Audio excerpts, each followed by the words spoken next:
Butt Kicker Gamer 2, what you see and what you hear is what you feel. Butt Kicker, the future is feeling.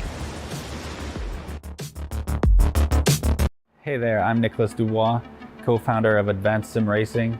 We are a Canadian company. So what we did here today is for a real petrol head. He's really passionate about cars, as you can see behind me. We did a turnkey solution for him based on his needs. We try to gather as much information as we can on our client. And like we did today, we install a D-Box system. We install ultra-wide cube control steering wheel. We try to provide the best quality for your budget. So let's say if you want a budget of 10 grand, we're gonna give you something that's the best for 10 grand. If you want 20 grand, then we always try to stay within your boundaries. We do try to make it as easy as possible. So the client, once we install everything, it's pretty much gonna be a turnkey. So he's gonna press start on his computer, and right after, we'll try to explain everything, how it goes, how it works, and then he's ready to go. Our aluminum is from USA, treated in Canada, cut in Canada. So we do sand all our aluminum piece just to make sure the powder coat sticks to it. And that's one of the reasons why we use powder coat, is to make sure you have the best aluminum finish in the industry. And our quality is beyond what you can get with any other competitors right now. We are really, really passionate about all the gear, all the cockpits, all the sim hardware. And that's why we wanna create something that's really gonna reflect our passion into our product. Come visit us at advancedsimracing.com. You can always reach us if you have any questions. You can call us, you can text us, you can go on Facebook, like our page, ask us questions over there, and we'll make sure to answer every questions there is. We are very passionate about what we do, and we try to make it as easier for you to go into the sim racing world, because there's a lot of gear, there's a lot of options, but let us guide you through your process, and let's hope you'll be an Advanced Sim Racing customer.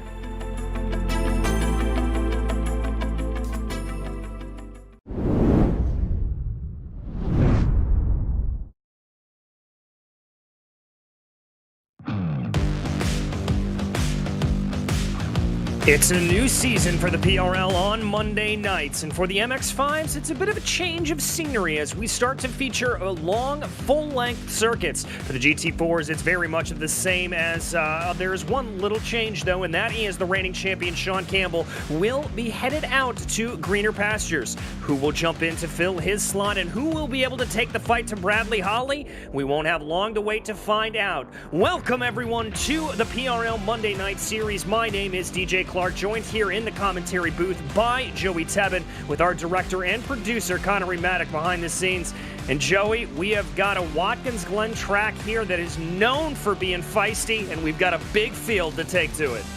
You take these Miatas to tracks with huge straights like Watkins Glen. You add the boot in for good measure. Controversial opinion, I'm sure, but I do like the boot. I'm a big fan of the boot. I think it'll make for even better racing. And if I look over onto my timing screen here, there were points at the end of last season where we were like, you know, we're still having good racing, but we could use a few more cars. We've got 34 Miatas on the grid here tonight. We've expanded the track, and we've expanded the field too. Yes, we have. And speaking of that, we're ready to see these 35 cars take to the track. But let's go ahead and take a look over at our schedule for the season. You can see going to a few of those bigger places that we talked about. Laguna Seca, we are doing the Suzuka International East Circuit. Donington, Mosport, VIR, that's one that I've got circled, as well as Mid-Ohio, Sonoma, Zandvoort, and then ending the season at the big boy in the U.S., Road America. This is going to be some fantastic racing over the course of the season. The MX5 World Tour almost. Still the majority of tracks in America, but last season we went to Suzuka West. Now we're going to switch it up and go to Suzuka East, which will be probably the more familiar of the short Suzuka layouts. That is basically the first sector that just loops around continuously, so that's going to be exciting. I'm also looking forward to VIR. That is going to be quite a challenge for all these Miata drivers, and Zandvoort for that matter. That's not really a track you associate the MX5 Cup Series with, but that should be an interesting dynamic there. And of course, you can never go wrong with Road America. What better way to end the season? Exactly. That's going to set up a fantastic run there. And before we get to all of the action on track, though, we want to thank today's sponsors. First and foremost, VCO, the virtual competition organization without which none of our PRL series would be possible. We also want to give a big thanks to Advanced Sim Racing, owned and operated by passionate sim racers. Advanced Sim Racing designs and builds the sturdiest, most durable profile aluminum profile simulation cockpits available in the market today. All PRL members get a 5% discount on all ASR products by using the Precision5 coupon code. We'd also like to thank Racebox Sim Racing. Racebox offers mid and high-end button boxes for sim racing enthusiasts. From the casual gamer to the most meticulous sim racing driver, competitively priced and carefully handcrafted, our button boxes are an enjoyable addition to any sim racing setup. Visit raceboxsimracing.com and get a 5% discount by using the Precision5 coupon code. We'd also like to thank RaceLab apps. RaceLab helps you to improve your driving skills. With modern overlays, race statistics, and native VR integration, you can get the best out of iRacing. Start using it now for free at racelab.app.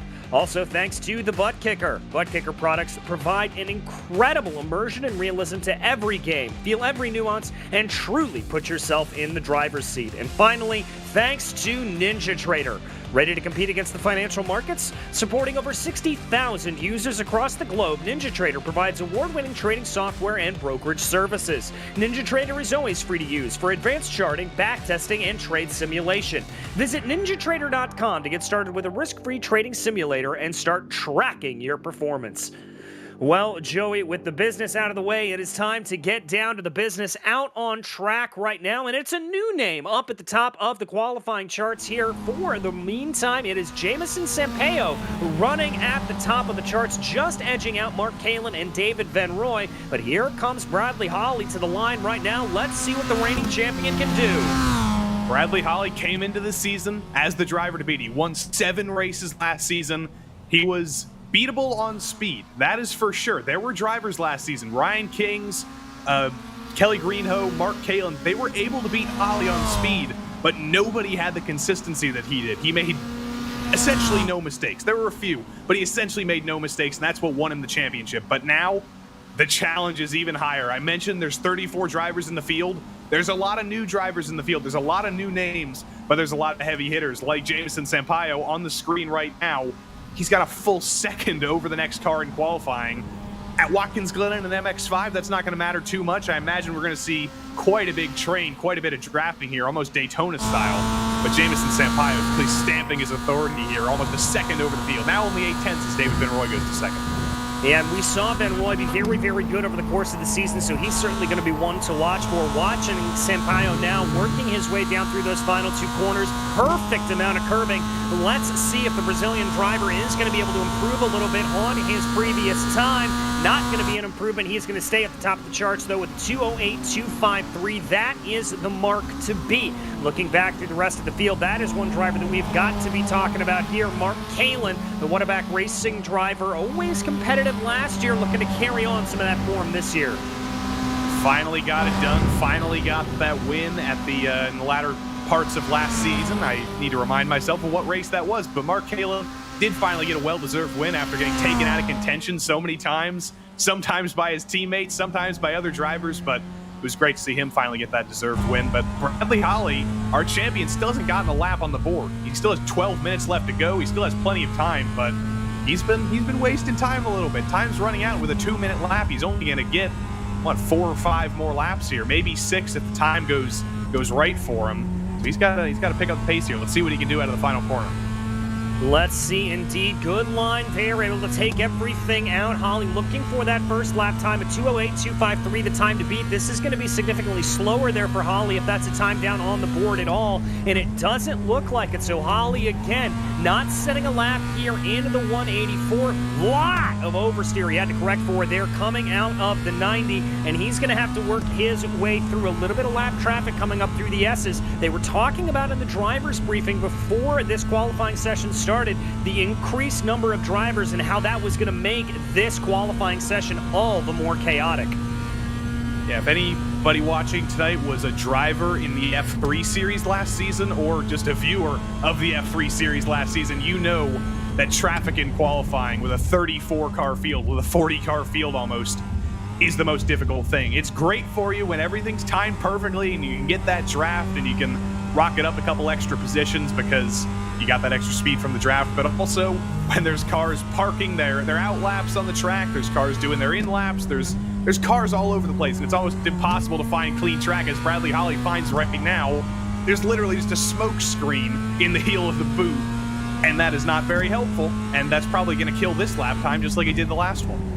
Yeah, it certainly will. The good thing, though, here for Holly is it looks like he's been able to keep all 4 tires on the black stuff, so he's not going to get an off track, which I suspect may have scuppered his last laps. By the way, we just had a really good lap put in by Kelly Greenhoe there. He is going to be about a second off of Jamison Sampaio up at the top of the charts, but he is going to find himself in third. That team that we have seen so many times, the mini horsepower team, both he and his teammate of Ryan King's sporting a Mazda livery this year instead of the Gulf colors that we've seen them do in the past. But we keep our eyes on Holly. Ooh, big wiggle there coming up through turn 9.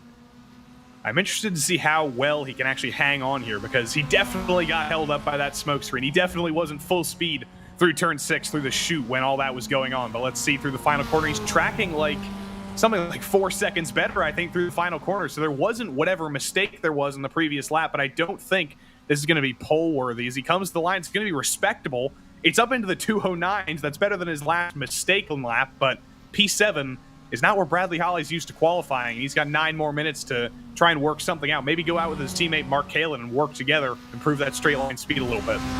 Yeah, it could be a good strategy. There are those Mazda liveries that we were talking about there for Greenhoe and Bergquist as a driver in front, having a big off there coming out of them. And excuse me, they have changed their name this season to Dark Horse Esports. So everything changing around here for us, nothing really remaining the same, but that's what we love to see. Now, this is a strategy here out of Kings and Greenhoe that we saw plenty of times last season, running in the draft together, trying to pick up a little bit of that toe. Yeah, those two guys know how to work together. It only got them 2 wins. Both of them were Ryan Kings' last season, but they were so consistent. They were so good at working together, and both of them told us at the end of the season that they're kind of unorthodox teammates. It's an odd teammate relationship, but they both found each other, and they found that they work perfectly together somehow, and it's still working well. King still has to get a lap time on the board. He's still hanging out at the bottom of the table, but Greenhoe's strong up into third. He needs to hopefully repay the favor and get his teammate up there with him. As you just saw there, Matthew St. Aubin able to run a time that's good enough for 10 best. So a couple of familiar names, Austin Bartlett Chase and Michael Chase, who we actually found out in the offseason are relations, Joey. They are able to put their way up into 5th and 10th, respectively. And Michael Chase in the background there, the father of Austin Bartlett Chase, the two from Minnesota. I bet they're both wishing that Brainerd was on the calendar and was scanned in iRacing, but they're going to go a little bit to the southeast down to Watkins Glen.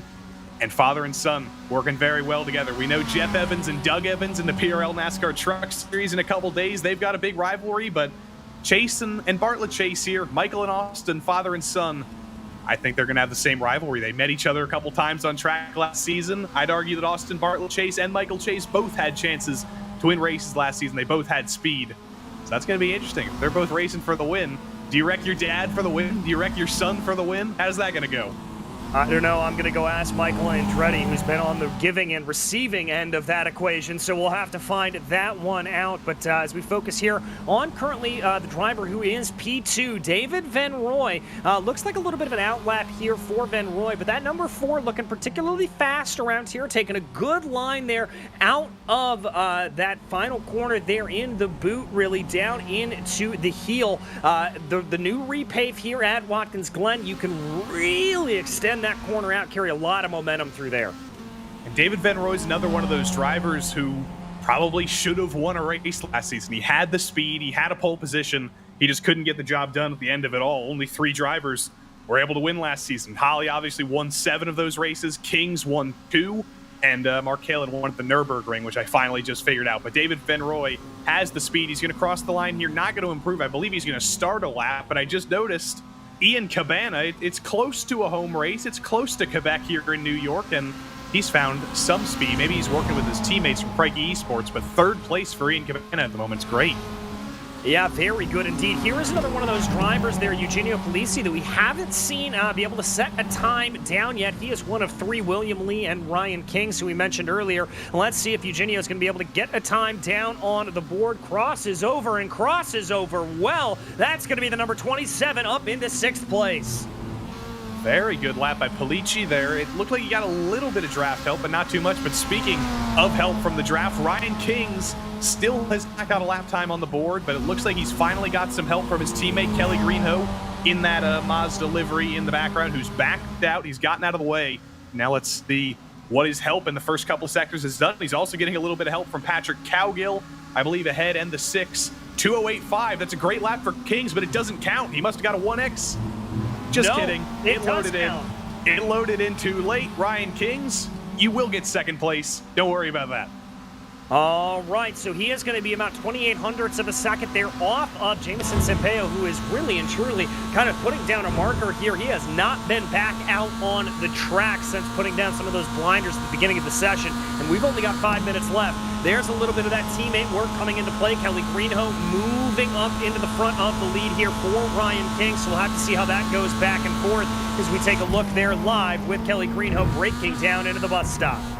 Holly goes up to 3rd as we watch Kelly here, but that was interesting timing. I don't think that worked entirely well for Kings and Greenhoe. Greenhoe kind of just, he basically had a draft up through the S's, which I guess is somewhat helpful, but you really want to use that on that long straight before the inner loop, before the bus stop.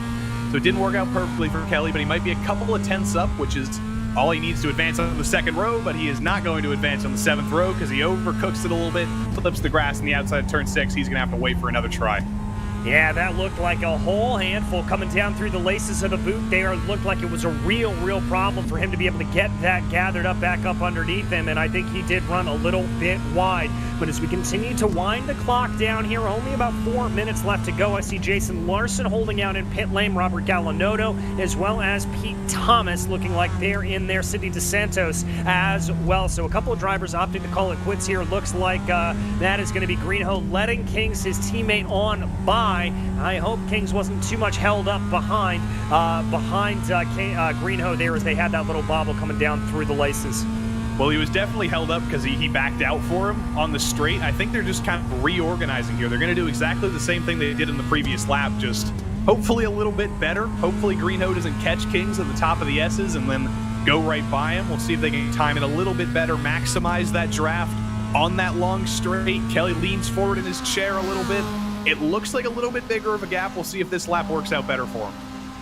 We will indeed. And by the way, your provisional pole sitter, Jameson Sampaio, is back out on track. So he's going to try to put a couple of more laps down there in that 4:19 machine. We continue to keep our eyes there on the Dark Horse Esports drivers as now we switch over to Bradley Holly, really reeling that car through the final 2 corners there. Holly's going to get onto the loud pedal there coming out of turn 11. Let's see what Holly has got coming to the line. That's going to be a 2:09. That's not going to be an improvement for your reigning champion.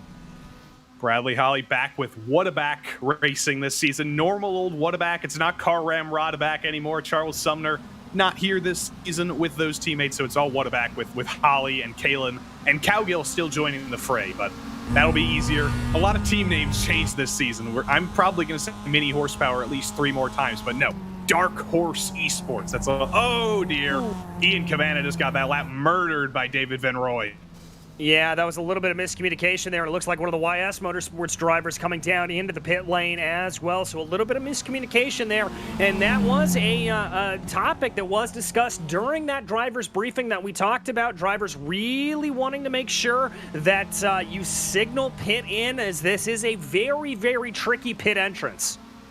Bradley Holly just got held up incredibly by William Lee there in the carousel. So again, just bad timing with this many cars on the track. It is so difficult to get yourself out of traffic, and Bradley Holly just got, again, screwed over on that lap. He's going to get one more chance, I think. He'll have time to make it back to the line, but he's not going to get much help. I can't see any way that he's really going to be able to improve. Neither can Ryan Kings. Where has Kelly Greenhoe gone? I don't know. Did he wreck somewhere? But Ryan Kings gets out of the way. I think he's going to be completely on his lonesome here unless he can steal a little bit of a draft from one of his rivals in Mark Kalin. I don't know, just backs back into line. He'll be able to go around one more time, but I don't know where Kelly Greenhoe's gone. He's disappeared. Yeah, I'm not sure either. It does look like Greenhoe's actually in pit lane right now, so that could be a little bit of an explanation there to where he is. There is the 419, Jamison Sampaio coming back out to try to reestablish that time. He is going to get a little bit of a help of a draft up in front of him from the number 99 machine, so that is going to be good news there for him. That's Pete Thomas, who dutifully gets out of the way after the exit of the S's, and now Sampaio is going to dive it down into the bus stop here. You can see... Whoa, that is a very, very aggressive line. I'm not entirely sure he kept all four tires on the black stuff there. Neither am I, but I think that's a driver who is very comfortable with this Miata. You don't look that out of control without being somewhat in control. So Jamison Sampaio, I can already tell that guy's going to be incredible to watch this season. Just completely ringing it out through the bus stop. And he's not done. He's still got half a lap to go. He's got no draft ahead of him, but he did a 2:08.2 to put this car on pole, and I don't think he had that much of a draft on that lap either. So that little bit of help he got from Pete Thomas, even with that bobble in the bus stop, Jamison Sampaio clearly thinks that his pole lap isn't safe, but I would argue that it probably is, because Kings isn't getting much help, Holly isn't getting much help, but either way, he thinks, I got to go around one more time. I got to solidify my pole here. Yeah, he certainly does, as the checkered flag does fly here for the final session of qualifying for the first race of the MX5 Cup here as we watch Sampaio working his way out of turn 9. That is going to be a place of consternation that we talk about quite a few times here over the course of this race. Rest assured, Austin Bartlett Chase is going to be coming in behind him as he brings it down through the last two corners. I did see a fastest sector 2 of anybody at all. Whoa, that was about as close as you can get it to the outside barriers. As here comes Sampaio to the line. Is he going to be able to improve? Yes, he is, by a couple of hundredths of a second. And those hundredths do count, so no off tracks and any of that ringing around that he just did. He only got a little bit of a draft from Pete Thomas. That is just raw speed from Jamison Sampaio. But Ryan Kings normally has raw speed, but he's rawly going to go back to the pits here. He's not going to improve. Jamison Sampaio on a dominant pole, that's going to be obvious, kind of. He's been the fastest driver in practice, in qualifying. But once we get into the race, it's going to be a whole new world. It's going to be a stereotypical, a usual MX5 pack race, especially with all these long straights. And Jamison Sampaio might have that speed advantage, but that doesn't matter with this long of a straight. Ryan Kings and Holly are not going anywhere for the next 30 minutes. 35 minutes, forgive me. Indeed, as here Michael Chase and Austin Bartlett Chase just getting a few more laps of practice here before everything ticks over. I don't believe they crossed over the line with enough time to actually be able to get anything. I think the last driver that we're going to see to have a crack at the apple here is going to be Pete Atwell, who currently runs in 32nd. He's going to cross over the line right about now to take that checkered flag, and that is not going to be improvement there for the number 76. So that should be just about all of our drivers done and qualified here. I think that is the whole field on through. And it looks like the third of the Dark Horse Esports drivers, Kevin Sandiego, who's joining Kings and Greenhoe this season, has showed up. He's going to start at the back of the field because he didn't get a qualifying lap in, but he's here. They've got 3 teammates now. If that team wasn't worrying enough before, if they weren't pulling strategies before, now they've got a third bullet in their chamber. Indeed, they do. And so that is going to bring us right over to our starting grid for today. As you heard us talk about, it is Jamison Sampaio up on the top of the charts with Ryan Kings to his outside. Bradley Holly in the familiar What About Colors will start off P3, followed by David Van Roy. Then for Crikey Esports, it's going to be Ian Cabana, followed by the other Dark Horse Esports entry of Kelly Greenhoe. 7th place will be Austin Bartlett Chase with Mark Kalin flanking him. And row 5 has Michael Chase and Eugenio Polizzi there in P10. P11 will be Jason Larson, followed by Andrew Sharp in P12. Kevin Berquist, an old name back into the series, is going to be in 13th. Christian Liziak will be 14th, followed by Derek Putnam and Nathan Miller. Matthew St. Aubin will line up in 17th, followed by Frank Klein in 18th place. P19 will be Kyle Herlitzky there in that Fanta car, followed by Andrew Venaro with Jeff Besnard and Patrick Calgill in 22nd. 23rd will be Josh Kimball, followed by Piero Robitel there there in P24. P25 is going to be Malcolm Foster with Anthony Cortina to his outside. Robert Go will be in P27th with Robert Gallinotto to his outside as well. Guillaume Hiard starts off 29th with Jeff Parsons rounding out your top 30. Pete Thomas, we talked about him in the run to the line, will be 31st, followed by David Atwell. Then it's going to be Sidney DeSantos and William Lee to make out the rest of the grid. Kevin Sandiego may be on there, but he did not set a qualifying time. All right, Joey, we've got 35 cars to try to get through the 90 and down into the S's. You have got to be on your game here. You have to be on your game here, especially in turn one. That's going to be the pinch point for a lot of the drivers further back in the field. Some of the drivers like Kevin Sandiego, who I'm not just constantly repeating his name because it's fun to say. He is a highly skilled driver, and he's starting 35th. He's starting dead at the back in a field of 35 drivers. He's going to be someone who's looking to push his way forward. Turn one at Watkins Glen, those lap one jitters, those race one jitters of the season. And here come the lights, and there goes the flag. We are racing in Watkins Glen. It is a good getaway there from Sampaio as they get going. Ryan King's trying to slot in behind him. Bradley Holly looks like those first 3-4 are going to be nice and single file, but it's going to be a little bit of consternation there behind. We watch through the rest of the field here as they come through. Looks like the top 5-6 have been able to get through nice and cleanly. Still a little bit side by side further back in the field. David Van Roy going to be holding on to the back there of them as they work their way up the hill. Little bit of Noah's Ark, and I'm not seeing too much problems here as we work our way through the S's. Turn one can be a pinch point, but luckily in the PRL MX5 series, a lot of respect, a lot of respectful driving. We're completely clean. Looks like one driver in the background in the wall couldn't catch him that one, but pile-up. Oh dear. Massive pileup on the exit of the S's. That is 3, 4, 5 cars around. Oh my goodness gracious, that is not what you want to see. Matthew Saint-Aubin, Robert Gallinotto, Robert Go, I think, involved in that. David Atwell and William Lee as well. I spoke too soon. The accident didn't come at turn one. It came at the end of the S's. I saw, I don't know who, yeah, the 52 was in the wall, and then, yeah, it all starts to kick off. Got a spin, and then the 62 actually keeps going on perfectly fine, and then Robert Go and Saint-Aubin and Robert Gallinotto, William Lee comes in at the end there. We got so cleanly through turn one. It was going so well, and just all kicked off at the end of the S. It's just one small mistake there from the 74 Saint-Aubin, and everybody's packed up. It's the start of the race, and we wiped out quite a few cars there. Yeah, it really looked like there that Saint-Aubin got a little bit sideways, made contact there with the 52, and then got spat back across the track, running across the grass. So that is Matthew Saint-Aubin, and that is going to be the order there as they run. But up at the front of the field right now, Sampaio continues to try to lead a little bit here. He's got about a 9/10 of a second advantage over Ryan Kings. Bradley Holly trying to work his way up forward there. We've seen a little bit of moving and dicing around here, but nothing too much. The only driver in the top 10 to really gain a position here is Palici.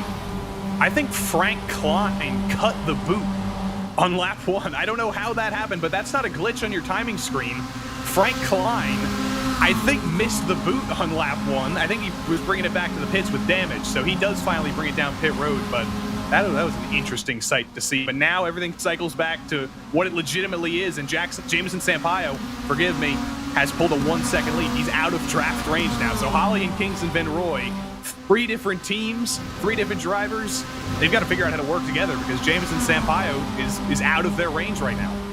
Yes, he is. We may have to see a little bit of that leapfrog game starting to come into play, but we watch right now Austin Bartlett Chase, who has a little bit of a consternation on the back of his heels. David Van Roy also coming up ahead there. Kelly Greenhoe may be looking at a little bit of a move, maybe a little bit of a move for Ryan Kings. They're all going to keep it in single file order as they work their way through the inner loop right now. Looks like everybody's able to get through there nice and cleanly, and now they're going to work their way through the outer loop. Here is Mark Kalin. He was threatening on the back of Austin Bartlett Chase, but it looks like there that's the number 62 falling off just a little bit. And Austin Bartlett Chase is really ringing this thing out. Normally it's Mark Kalin that we see kind of testing the limits of grip in the car, but Austin Bartlett Chase actually clipped the grass a little bit there through the carousel. Almost lost it, but he was able to save it. Now he goes side by side with Van Roy up into the boot, the outside line. Not really ideal in a low-powered car like the MX5, but David Van Roy making it work. They're still side by side with Bartlett Chase. This right here is the toughest braking zone on the track into turn 9, or turn 8 rather, the heel of the boot. but they get it all straightened out. Bartlett Chase has to back out. Looks like David Van Roy's a little bit stronger on the brakes there. Yeah, just a little bit stronger on the brakes. That's going to be able to keep him ahead there, and that is going to mean that Van Roy's going to be able to hold on to that position, but not so much there as he tries to work his way forward. A little bit of brake smoke coming from the drivers in front of him right now. They work their way down into turn 10. Really can't get too wide through there, so it's all just about setup if you want to try to make that move down into the 90. David Van Roy looks like he's setting that up through the final corner. It's a great run on Greenhoe, but it's probably in his best interest to not actually make that move, because all of these drivers here, essentially every single driver from 2nd down to 10th, even further than that, down to 20th maybe, they're just in a train right now. They're all trying to stick with each other, make sure they can maximize their chances in 15, 20 minutes from now, whenever that pit cycle rolls around. You don't want to be fighting with each other side by side and losing your position in this train. You want to make sure you're in this train for as long as possible and you're as close as possible to everybody else so you can at least attempt to advance your position once racing for position actually matters a little bit later. Yeah, exactly. But right now, this draft trend continues to just play itself out. That's Polici there trying to see if he's able to get a little bit of a move on Mark Kalin going down into the inner loop. Kalin almost avoiding a 2-for-1 there, as that's going to be the 774 of Ian Cabana. Lucky they didn't make contact going down into the inner loop, and that's going to open up a little bit of an opportunity for Michael Chase to be able to get his nose in there as we look out the back of Mark Kalin's Winamac Racing Machine. Still side by side right now between Chase and Cabana. It looks like Chase has got that outer line, tries to get on the power to make it work, but Cabana's going to fight back. A little bit of brake smoke. That's Van Roy. Van Roy's had a problem. Oh dear, at the exit of the bottom of the hill, I imagine he just clipped the grass on exit there. That's such an easy thing to do. Again, you want to carry as much speed as humanly possible through turn 6, and it's extremely easy. Just take it that little bit too wide, lose the grip on the grass. Let's watch him down here into turn 6 behind Greenhoe. Basically nobody between him. Bartlett Chase behind. No, it was actually way before. He just completely lost the rear midway through the corner. Didn't even make it to the outside, and he spins it around. Again, unfortunate for David Van Roy, a driver who always has so much speed, but it's another spin. It's going to put him at the back of the field. He's going to have another recovery drive to do here. Yeah, he is. That's going to find him looking to see exactly where he came out. Looks like about 21st position for him. We focus here, though, on Bradley Holly. He's got his sights laser focused up ahead of him on Jamison Sampaio there in the 419, trying to see if he's going to be able to close that down. I will give credit to Holly here. He has been able to keep that gap just tantalizingly close, under a full second, so he will be getting a little bit of help of the draft there as they work their way out of the 90 right now, coming up through the S's. The gap hovering at about 9/10 of a second, trying to see what he is going to be able to do. Obviously going to be too far back to really send too much of a move here, but he needs to keep Sampaio as close as possible. And I was worried when I saw that gap expand to 1.1 seconds, 1.2 seconds, while Holly and Kings were still fighting a little bit. That's not what you want in a sort of a road course pack race like this. Once you get that gap, once you start fighting for second while the lead pulls away, that's how the gap expands by 1, 2, 3 seconds per lap. But Holly has been able to get this down. He's been able to kind of put Ryan Kings in the dust, at least for the moment, and he's really stretching out the legs of that car. You saw him doing Jamison Sampaio style through the bus stop there, just completely wringing the neck of that car, and now he's well and truly within draft range. Only about 5/10, 6/10 between them. Wait for the next lap on the front straight. He's going to have a huge run, and he's probably going to get right to the back of Jamison Sampaio finally. Yeah, probably will. As we remember in qualifying, Sampaio was really wringing the neck of that car, and it looked like he was almost driving over the limit at points. Holly now going to have that gap at about 6/10 of a second and doesn't have to worry too much behind, as Ryan King sits a full second behind him. Good battles continue to work their way through the field, though, as you can see that run going down into the heel of the boot. Not seeing anybody poking their nose quite yet, but here comes Michael Chase trying to make a move on Mark Kalin going down into the corner. They're going to be side by side, bringing their way out. They hope to get this sorted by turn 9, as that is not an area where you want to be going side by side. You do not want to be on the outside in turn 9. Luckily, Michael Chase able to just back up a little bit. Kalin's back through, or back ahead, but Chase is going to back out. He's going to stay in line here. And honestly, they can probably just fight for this position now. Michael Chase has no real reason to stick behind Kalin, because look at that gap in front of him. It's expanding to 3 seconds now. That's a gap that doesn't really come down by just working together, working in the draft. That's honestly too big of a gap that I don't think Michael Chase is even going to worry about it. He can't work with Mark Kalin to push that down, so he's just got to go full bore, full blast here. He does send it down to the inside in turn 1, and he's just going to have to find full pace, but unfortunately he finds full spin. Unlimited slip car slips around in turn 1. Yeah, just too much speed brought down into the 90, and the rear tires having enough and giving up on Michael Chase there. That's going to see him drop all the way down in the order. Unfortunately, a little bit more side-by-side up ahead, though, there. That's going to be the number 71 machine of Derek Putnam. Ian Cabana trying to close in behind him right now in that 774 as they work their way towards the bus stop. A little bit of a five-way battle here between Berquist, Putnam, Cabana, Sharp, and Herzlicky, who's a little bit farther back from this train, but ooh, good lines there as they come out, trying to see what they can do. Working to the inside there is Cabana, just trying to roll a little bit more speed, but he's going to roll a little bit more on the corner exit, it looks like. Chute's been a trouble spot for a lot of drivers so far tonight. It looks like Austin Bartlett Chase has made another mistake, the same mistake that David Van Roy made, I think. This seems to be like an issue with just about everybody in the field. I don't know if it's a common setup decision or what, but these MX-5s look looser than ever. We saw Michael Chase go around in turn 1. We saw Van Roy go around at this very corner. And now as we watch Austin Bartlett Chase, exactly the same thing. He's loose the second he turns into the corner, and then he's still losing it, and he's still losing it, and he hits exactly the same wall that David Van Roy did. That's 3 drivers now in the span of 3 laps, losing it in exactly the same way. I think everybody else is going to have to start learning from this. These rear tires are really getting roasted here. Might have to take a little bit more care of them than you thought. Well, I mean, it is only 77 degrees Fahrenheit out on track right now, so I'm not sure if it's necessarily tire temperatures or setup, but it's one of the two, Joey, that you are completely right, that they just look like there is not enough grip to go around there on the rear of the car. As we have our first taker down pit lane, Eugenio Polici going to come down into the pits, and so that is going to be the first taker here. Now, this should be within the pit stop cycle. It is within the pit stop cycle, but pitting this early is never really the move that anybody goes for, because you're not necessarily putting more fuel in the car just by virtue of how math works. You're putting the same amount of fuel in the car whether you pit now or whether you pit 10 minutes from now. But it's an early stop, and he's going to go up on the jacks. Polici's going to take tires. This is a bizarre pit stop for Polici. I don't think he remembered to uncheck his tires. I don't think that's a deliberate move. I think this, unfortunately, is a mistake from Eugenio Polici, and he's still stuck in his pit box. Yeah, now he finally leaves, but 23 seconds. Yeah, and it looks like he only took left side tires there, so I think you were right in that assessment, that probably realized didn't want to take them and then unchecked that box about halfway through that pit stop there.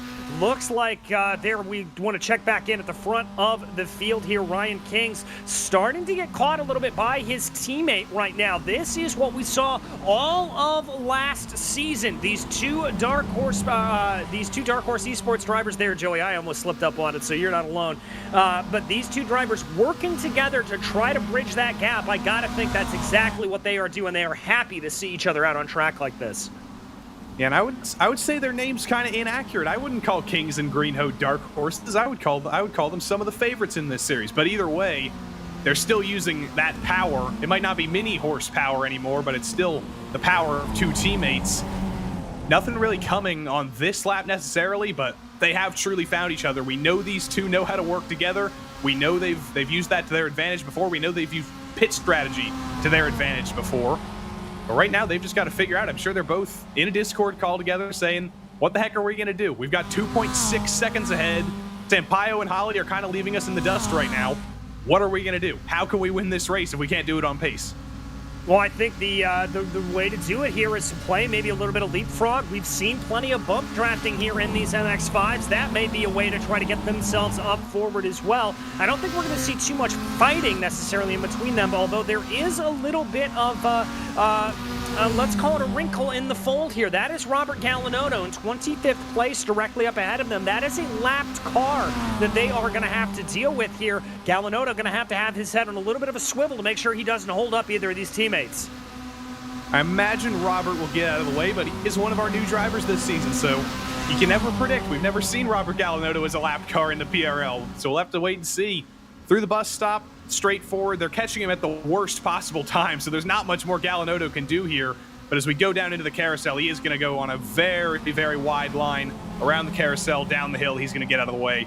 Perfect job by Robert Gallinotto. It's your first time getting out of the way of the leaders. Hopefully the last time. Hopefully you're not involved in a lap 1 pileup for the rest of the season. But well done, Robert Gallinotto. Some drivers have done far, far worse than that. Yes, as we focus back here a little further in the field, that is Austin Bartlett Chase leading Christian Leziak right now in the number 91. Bergquist there behind as well. Looked like that was Andrew Sharp making a little bit of an error for YS Motorsports, and I think that was Kyle Herlitzky that was able to get a move done, and yes, indeed, that is correct. Oh, as Mark Kalin has also lost a position there to Jason Larson up the front of the field. A lot of drivers making those mistakes. These rear tires, we're going to have to talk to these drivers here, Joey, because I don't know if this is a change in the model here on iRacing or if this is just setup choice, but it looks like there was no rear grip to be had by any driver whatsoever.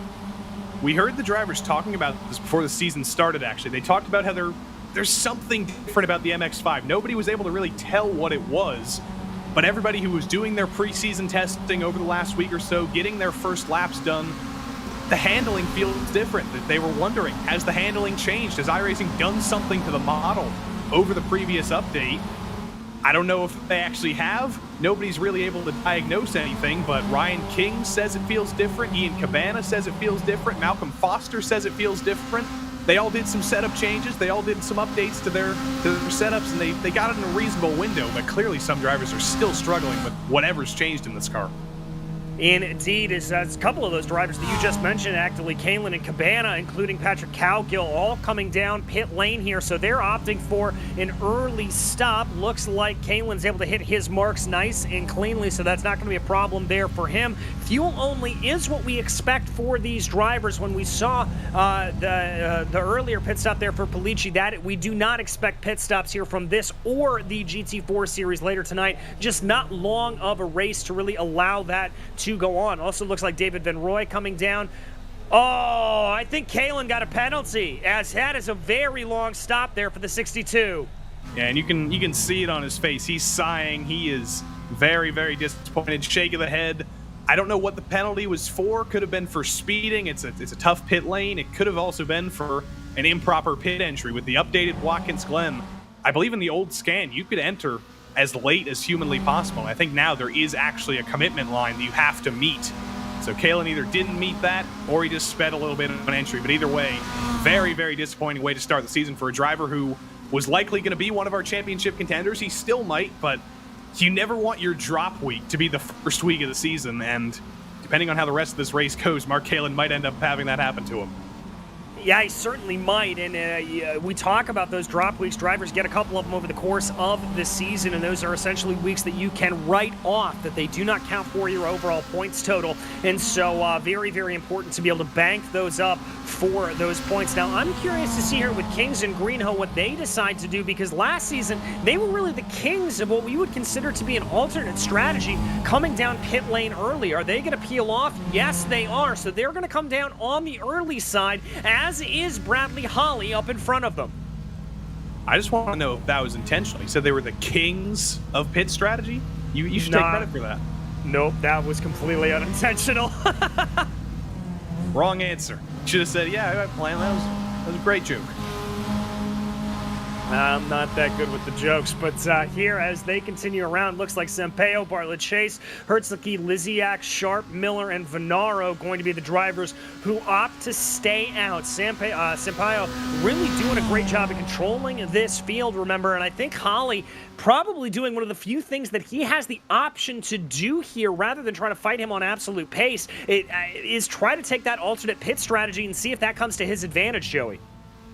And this is a dynamic we saw sometimes last season in the GT4 series. Jamison Sampaio, for all of his MX5 experience, for all of his 6,750 I rating, he's never done a PRL MX5 Cup race. In the GT4 series last season, we saw Justin Ream come in, take on Sean Campbell on pace in the GT4s, and then when it came to the pit cycle, he screwed up the pit cycle. He didn't know what to do. He didn't know what the regular pitting opportunities were in that GT4 series, and that's what won Sean Campbell the race. That's what Bradley Holly's hoping right now. A veteran of every single PRL MX5 season.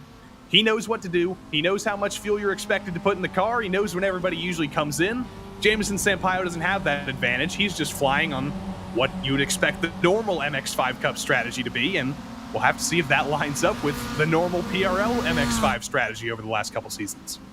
We will indeed, and we will have to see how that plays out. Little bit of a battle here farther back down in the pack, some side by side there. I believe that's catcher Cowgill who was able to send a little bit of a move there around as there's some shuffling around in the order. Excuse me, that's further back down in the field. That was Miller able to get that move done over Andrew Sharp for YS Motorsports, as this is that lead pack of drivers who have not come down into pit lane yet. I can tell you that Sampaio looks like he is going to stay out. Hearing over the radio that Herzlicke is going to be coming on in. It looks like ABC, Austin Bartlett Chase is coming in, Andrew Sharp. The majority of this group looks to be coming in. Nathan Miller is going to be one of the few that stays out here. Sampaio is either doing a great job of fuel saving while also running the fastest laps of anybody in the field, or everybody else is just coming in a little bit early. He's going to stay out. Miller's going to stay out. Now we're just waiting for Kevin Sandiego as well, who started in the back of the field. He's going to come in as well. So Holly's going to advance up into second or third here.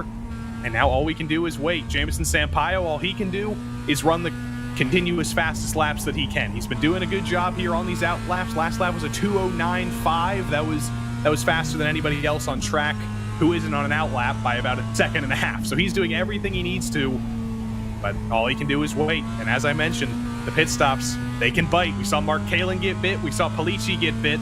Sampaio's got to nail this.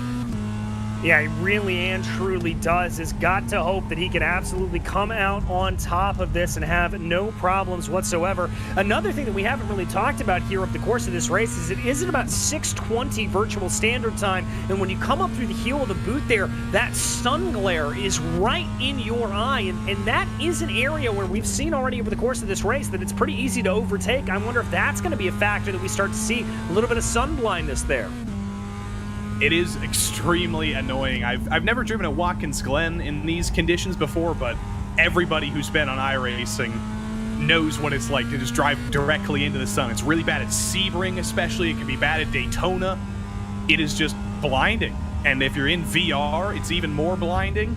Maybe you need some of those like Sebastian Bourdais photochromic lenses or whatever they're called, but either way, you can see it through the final corner as well. It's a very difficult time to drive, and it can be very distracting, but Sampaio is in.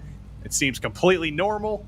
Now all we can do is wait for the 46, 47 seconds it's going to take him to go through pit lane here.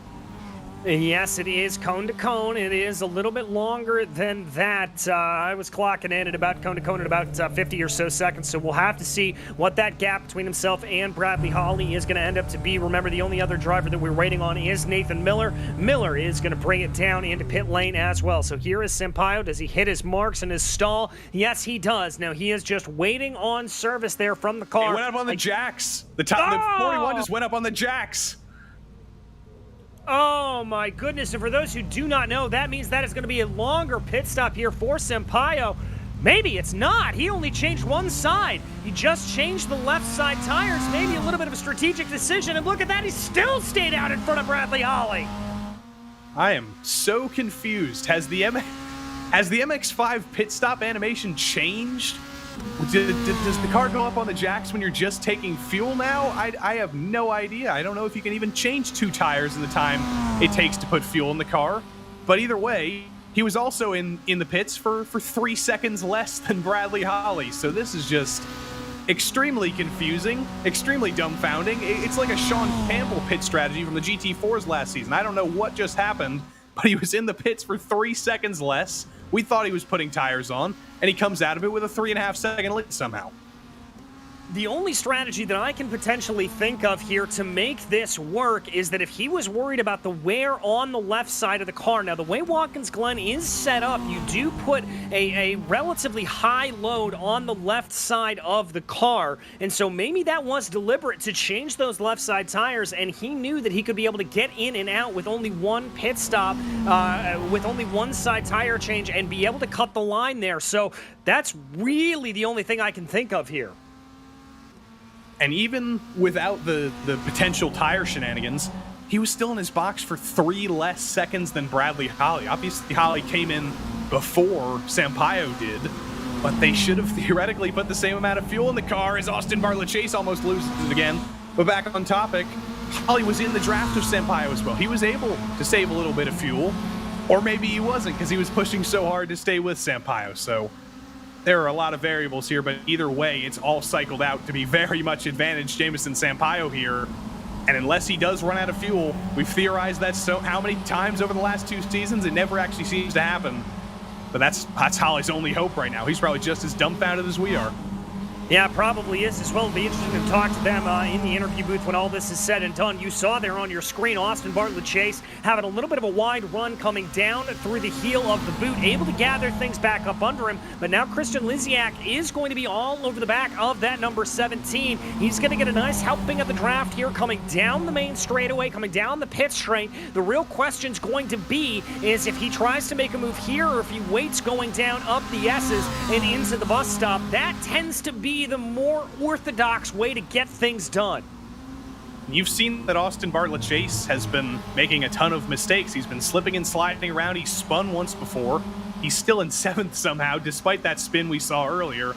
So if you are Lysiak right now, you can kind of expect a little bit more of a step up. If Austin Bartlett Chase can't cool down these tires, if he can't avoid making mistakes for the next 10 minutes, you're just kind of waiting for your opportunity. You might just need to push him a little bit harder, and maybe he'll decide to go around again. But Lysiak is not going to wait for that. He's going to go to the inside, side by side through the bus stop. Is always difficult, but he's almost going to be clear into the braking zone. Bartlett Chase isn't going to fight that too hard. He's going to back out, and Lysiak's going to be through fairly straightforwardly. Yeah, and that was a pretty good move there from ABC to be able to cover that off because he did have Kyle Herlitzky coming in behind him there and really make it a good charge as well. And so he's going to be having to look out the back of that rear view mirror here for the next couple of laps, I have to imagine. But as they continue to work their way around that gap up at the front of the field, Jamison Sampaio, it's growing. It's now up to almost 5 seconds. This is a work of magic, I think. I have no further words for it. This has just been an incredible debut for Jamison Sampaio. He shows up on the scene for the MX5 Cup Series, that number 419, kind of an unassuming livery, and he's just putting a school on the field right now. He's dunking on everybody. Bradley Holly, who's so used to dominating, but back a little bit further, Larson and Putnam. This is where the real action is. P5, last spot in the top 5. Derek Putnam said last season he would be happy with finishing in the top 5. Looks like he's going to kick off a season with an expanded field with another one if he can get by Larson. Well, these two have kind of traded positions here over the last couple of corners there. Putnam actually getting past on the last one around, but now he's going to try to put the pressure onto the back of that orange number 13 right up ahead of him. Whoa, big spin out there. Was that Herlitzky? Herlitzky. I thought it was Bartlett Chase, but no, Kyle Herlitzky. Heavy into the wall. That's going to be very, very heavy front end damage, and I don't even think he's going to be able to get to pit road because there's everybody in the inside of him. He's not going to come down pit road either way, but that's going to be a very, very damaged car for Herlitzky. Yes, it is. That is not good. Let's go ahead and check out a replay of this. This is not normally a corner that you see too much action. It's the rear end. Again, the rears on that car, Joey, just giving out. And he knocks 2 quarters off the car for good measure. He didn't even go nose in. But the rear went out. You could see when he touched the inside curb there at turn 10, it just unsettled it that little bit, and there was no saving it after that. These Miatas are like pendulums, at least at Watkins Glen for the moment, and Herlitzky is hanging on remarkably well. That was a hard hit. That's one of the fastest corners on the track at turn 10, and he's hanging with Ian Cabana right now like nothing happened. That's a pretty incredible testament to the strength of these MX-5s that Austin Bartlett Chase and Herlitzky are both still hanging around in competitive positions after slamming the wall. Yeah, very impressive indeed that they're both being able to do that. And there you can see that is Gallinotto right up ahead. That is not actually a battle for position. That is a lapped car there that is getting out of the way, and that is going to hold up that 774 of Cabana ever so slightly, and that's going to allow him to close back in and really try to be able to get this moving ahead. We check back in on the Dark Horse Esports teammates right now. Kings and Greenhoe, they're just kind of doing their own thing off in an island unto themselves right now. They've got about 7 seconds up the road. Oh, ABC around. Again, Austin Bartlett Chase. It finally happened again. Lysiak got through. Now Venaro, Cowgill, Cabana, Herlitzky, and Kevin Berquist are all going to get through. I imagine it's going to be exactly the same as what we saw before, just one corner later, up into the toe of the boot. Looks perfectly fine, and then on exit, oh, it was actually different. He didn't lose the rear, he clipped the grass. That's another thing. That's normally what you expect to happen at Watkins Glen in an MX5. You don't normally expect to see a car loop around in the middle of the corner, but now Austin's just extending the track a little bit too much, trying to carry a little bit too much speed, and that grass is so tantalizing. I know I've clipped it so many times, and that MX5 is even more damaged now, and he's going to let the field by. He's going to have to pit here, I think. Yeah, I think he is as well. That car just not looking like it has got everything. But we check back in on a battle with Larson and Putnam. Remember, we were following this just a little bit earlier as they go. Putnam going to be getting a nice helping of the draft here to try to pull himself ahead. He's got to time that right, though. If you try to get that pass a little bit too early coming up through the S's, you're going to have to sort of stop and start yourself. But it looks like here that he's going to be able to pull up right to the back there of Jason Larson, waiting. Oh, he's going to give him a bump draft. He's not looking for the overtake. I think he's just going to wait here. I don't know how smart of a decision that is, because when you wait, sometimes the opportunity never comes at the last second. But clearly Derek Putnam is either happy with a 6th place finish right now, or he thinks it's a little bit too early to be risking anything with Jason Larson through the bus stop.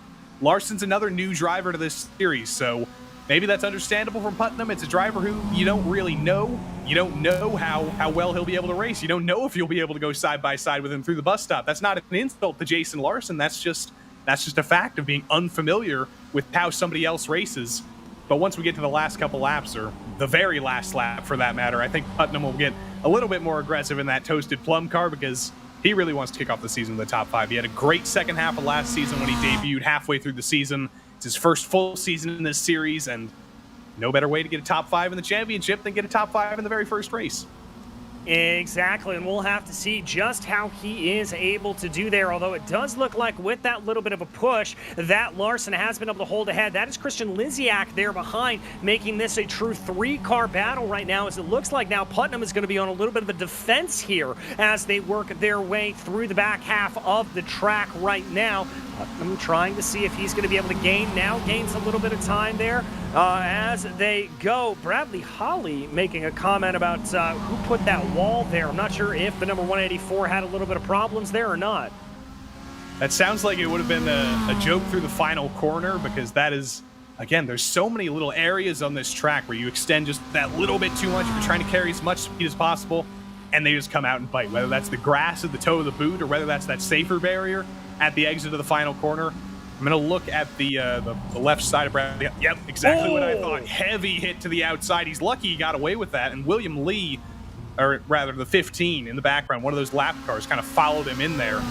But that is so easy to do. I wonder if he clipped the curb at all, or if he was just trying to carry too much speed. Let's watch him here through the final corner.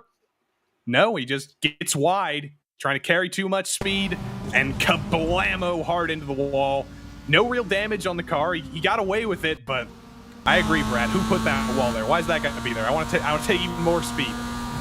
Well, let's watch this again from on board, get a better idea. Again, that blinding sun there, I wonder if that maybe played into it a little bit, missing his apex as he was just slightly off the corner, but you hear him trying to back out of it.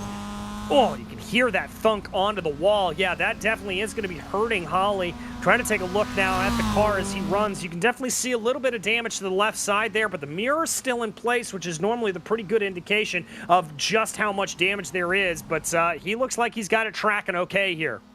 Yeah, he'll be fine. This car's proven to be a tank tonight. I think that's the least of Holly's concerns right now. It was still a weird instant, because he basically did hit the apex, and then he just kind of drove it off into the wall.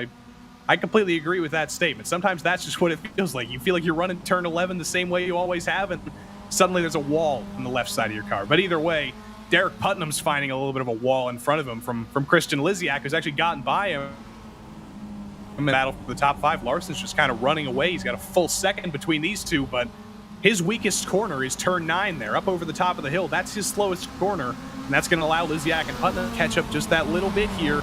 They might not be completely out of touching distance for the top 5, but they got to make sure not to Holly out of the last corner. Yeah, very, very much so as they work their way now down through that penultimate corner. What I'm guessing here is going to be the penultimate lap. No, it's going to be the final lap as the white flag is in the air being waved by Barney the flag man right now. So the battle is on. They have got to try to put it all together here to see what they can do. This is going to be the battle for 6th and 5th as they run. Great exit from Lysiak, and this is actually perfect timing. He's got about half a second now, down to about 0.4 of a second, up to Larson here on this back straight, or is it technically the front straight, the middle straight? I don't know what it is, but here comes the run from Lysiak. Is Larson even going to block? Does he think he has enough time that he can just hang out? I think he does. But if Lysiak decides to pop out here, he might be able to stick a nose in, but no, just not quite far enough in. Not quite close enough to go side by side, but he's just got to stick with Larson because Larson's so strong through the boot. He loses it a little bit through the final corners of the boot. So that's just where he's got to take advantage of this. And there's a loss in the background. I think that's Bergquist. That is Bergquist, who's had a little bit of a spin, a bit of a spin there as he's going to go around at the inner loop and send him right around. Very, very tough run. We focus back here on Kelly Greenhoe and Ryan Kings as they work their way out of the toe of the boot right now.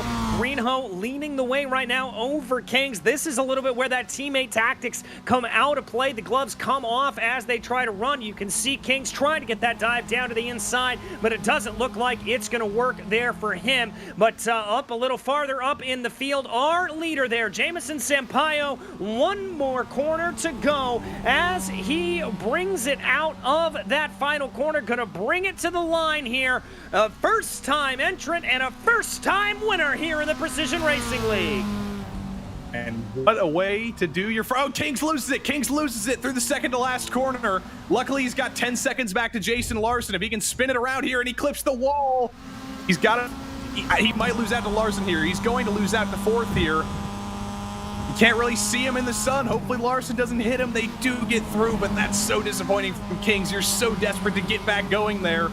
He probably could have been able to hang on to 4th there, but he was just so desperate to get back going. He clipped the wall, and he's going to get 7th for all of his efforts. Oh, and that is such a shame there for him. A little bit farther back in the field, we focus on a couple of battles. That's going to be Cal Gill able to come home just ahead of Ian Cabana. Focusing on here, that looks to be the 178 trying to work his way through right now. Or excuse me, that's the 978 trying to work his through. That's Josh Kimball. Mark Kalin having a little bit of a problem, I think. He just fell down a couple of positions. Not entirely sure what happened to the 62. I wonder if he did exactly the same thing as Ryan Kings through turn 10 there, but he's going to bring it home in a final spot. Looking here, where's he going to come in? P17, finally. So a very, very disappointing night for Mark Kalin. One of our championship contenders, or one of our expected championship contenders coming into tonight. He's probably going to end up using this as a drop week as long as he doesn't have a worse week later on. Yeah, indeed, that's probably where he will be, as the last couple of cars here look like they're going to be crossing over the finish line. They're waiting for Kevin Sandiego and Nathan Miller, who appear to be pretty much the last two that we have to cross over. That's going to be about 22nd position. Both of them able to finish on the lead lap here. There is the number 6 of Nathan Miller. Your last driver on the lead lap brings it down nice and easy out of that final corner, and he is going to be able to bring it across the line to take home that 22nd position. And that is going to go ahead and bring us here to our race results for this race. Jamison Sampaio absolutely dominating the field. Bradley Holly able to come home in second with Kelly Greenhoe rounding out your podium. Then it's Jason Larson, Christian Lysiak, Derek Putnam, Ryan Kings, Andrew Bernaro, Patrick Cowgill, and Ian Cabana rounding out your top 10. It was a good debut for Kyle Hertztke, who was up 8 positions on the day. David Van Roy, unfortunately, down 8 positions on the day, having a rough run of it there. Michael Chase not having his best outing as well, with Andrew Sharp and Kevin Bergquist coming home in 15th. Josh Kimball in 16th, and then Mark Kalin down at 9 on the day. Eugenio Polici there, we saw him take those tires early, and that may not have been a crazy idea considering we saw the leader just do the same thing. But David Atwell came home behind him, and then Austin Bartlett Chase having a little bit of a tough day, down 13 positions. Kevin Santiago had a good day. He started back on the field, and he was able to finish up in 21st, up 14. Then it was Nathan Miller, the last driver, finishing on the lead lap. Sidney DeSantos, Robert Galindo, Robert Gow there finishing it out. Robitel, Thomas, Klein, Foster, and Huard, all drivers getting into a little bit of trouble, as did Jeff Bresnard, Matthew St. Aubin, Jeff Parsons, William Lee, and Anthony Cortina. But here on the day, we are very, very pleased to be able to be joined in the commentary booth right now by our first-time entrant, first-time winner, Jameson. Congratulations. You look untouchable out here today. Hello, Clark. Hello, Magic and Teben. I'm really, really happy for this race. I'm training a lot this week. And I want to say thanks for my teammates and my family and my friends, my son Enzo Sampaio and my wife Tati Sampaio. E congrats for event. CIA man. All right, Jameson. Well, you kind of knocked out everything there as they go, but I want to ask you briefly about the pit stop strategy. Taking tires there, a little bit of a gamble, but it played out well. Yes, I changed the left tires and for second stint more comfortable. Well, it certainly make you look more comfortable, and I want to ask you, for the rest of the season, are you looking at a championship this early on? Oh yes, of course. I love the confidence, Jameson. I love it, and we hope to talk to you next time out when we see you on the podiums. Thanks, Clark. CIA. All right, that was Jameson Sampaio there, your winner on the day. And Joey, I believe you have been able to catch up with P2, Mr. Bradley Holly. Well, Bradley Holly, last season's champion. We come into Watkins Glen, start a new season, and Jameson Sampaio puts 10 seconds on the field. What more did you need tonight to keep up with him? More talent. Did you need anything different in terms of the strategy? Because we were watching those pit stops. It kind of dumbfounded us. He took left side tires and he was still in the pit box for only 16 seconds. You were in for 19. The rest of the field was in for 18 or 19. What was going on with the pit strategy tonight? I mean, our usual, just fuel. It's interesting. He took tires. I may have to look at that at some point. But for the most part, I kept making little mistakes, and then I made a mistake on fuel and took a little too much, and that basically ended it for me. The draft was definitely helping me a ton when it came to keeping up with him. I saw a couple people complaining or commenting before the season started that the MX5 feels kind of different this season. The handling might have changed. Have you noticed any of those troubles? And can you, I guess, describe it for anybody who isn't driving this car regularly? The grip definitely is a lot less than compared to last season. You have to be very cautious on the opening lap or two, because I guess you could say tires almost feel like balloons. With the tires dipped in ice for 4 hours before the race started. That's my best analogy for how the car feels. But once you get the tires up, it doesn't feel as bad, but you can still tell there's a difference in grip level. All right, looks like you're going to have to work pretty hard this season to win the next championship here, 2 in a row. But what are you looking forward to the most over the next 9 weeks? Which new tracks are you looking forward to? All of them. Last season was a little harder to enjoy just because of how short the tracks were, and some of the races kind of snooze fests. But I enjoy these draft tracks sometimes, and we'll see how everything goes through the last 9 races. All right, well, good luck for the rest of the season. Congrats on the podium, and we'll see you on Wednesday night. Thank you very much. Bradley Holly, P2 tonight, defending champion. And it looks like we've got P3. Kelly Greenhoe came out on top in that Dark Horse Esports battle. He's with DJ. Indeed, Kelly, a top 3 for you to start out the season. Is that what you were hoping for, or were you maybe hoping for a little bit more here on the day? As I said to end the last season, I think I said something about mark my words, I'm gonna win it. Yeah, there's some good competition that signed up. I'm glad to see a big field back, and I could not be happier with a third there. Those guys are quick. Well, talk to me a little bit about the team strategy that you guys looked like you were doing. You and Ryan were running together through the majority of that race. I mean, were you trying to do a little bit of bump draft, trying to keep yourself ahead, or what was going on there? Yeah, we have pretty good communication. It was early on. It was pretty much just bump unless someone really made a mistake, and then take it. I had told him, if you get a good run, I'm not going to fight you, of course, which I don't think he would expect. But we kind of have a little unwritten thing. We were talking about the last lap, maybe 2 laps, go right ahead. So I don't know if you guys are watching towards the end, but I did defend a little bit to try to keep that third. Looks like he slipped up 1 or 2 corners to go and dropped a few, but we were still there. But yeah, just chit-chatting, kind of whatever makes sense. If someone gets a really good run, let them go. If someone needs to save fuel for a little bit, let them go behind. Just whatever makes sense.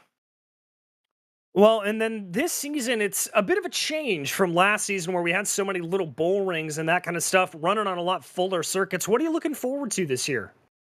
I'm stoked at the track selection. I wasn't a big fan of those short circuits, even though we had some great races still. This season's schedule is more, I guess, kind of like Grand Prix tracks, just more stuff that I know in general following Formula One and just doing general road racing on some of the more free tracks that get better exposure. So I'm looking forward to it. I don't know the exact layout, or the list. I don't have it in front of me, but that Suzuka East is the only one that I don't think I've ever done. But I see it's just the S's in the straight, so should be okay. Well, should be okay indeed. But Kelly, you know the drill here at this point. Who makes it happen for you on Monday nights? A big thanks to you guys. Again, as always, broadcast is epic. I'm going to go crack a beer, get some dinner, and watch it like I always do. Big thanks to my teammates Ryan and our new addition Kevin San Diego. Watch out for him. He joined right at the last second, had to start from the back, but I brought him over from another league and he's going to be up there with us fighting as well, so that should be some added team fun. Big thanks to everyone running the PRL. And one last thing, I noticed my old teammate Christian, I believe, got 5th place, so shout outs to Christian. All right, there you go. Kelly Greenhoe, thank you so much for joining us and congratulations on the podium. Thanks, guys. All right, that was Kelly Greenhoe. And Joey, I think we've got just briefly enough time here to talk with P4, Jason Larson. Jason Larson, P4. Before I ask you anything about the race, you're number 13. Don't normally go for number 13. Some people are suspicious, some people are superstitious, but you've chosen number 13. Why'd you go for that? Number 13 is the day of my birth in December, and it's always been a lucky number for me, so it makes it easy to pick those numbers when nobody else wants it.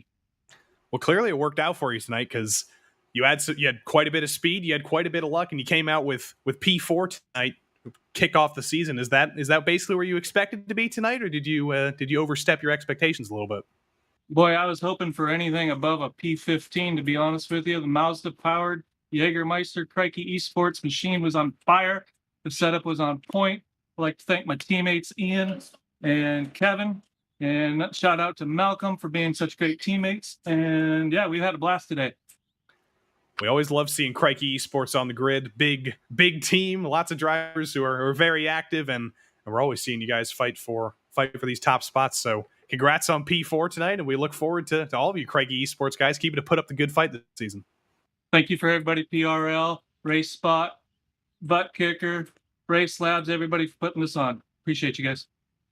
Jason Larson, P4, the first of many top 5s, I'm sure, DJ, but what a sequence of interviews. Lots of drivers, they're coming into this season. They're ready to thank those sponsors. They're getting in on this. They know what's going on and they are ready to get going, but we are ready to get going here because we are not done on the night, ladies and gentlemen. That is correct. We still have another bit of racing action for you from the far-flung shores of Okayama in Japan. We get ready for the GT4 series here tonight. It is going to be epic, trying to see who is going to be able to take the crown back from Sean Campbell now that he has graduated onto greener pastures. And Joey, this is a track that everybody should be pretty familiar with. Base content here on iRacing, but doesn't always see all that much love when it comes to League Series. This is an extremely underrated track, potentially the most underrated track on iRacing. I am in love with Okayama. It is fantastic. You would think it would be bad for passing. It's a very, very tight final sector, but no. It is an incredible track for racing. It's a great track for passing. Loads of long straights, loads of heavy braking zones, loads of opportunities for mistakes. And what better way to kick off the new GT4 Fixed series this season? It's not an open series anymore. No more worrying about how you get the BMW to stop bouncing.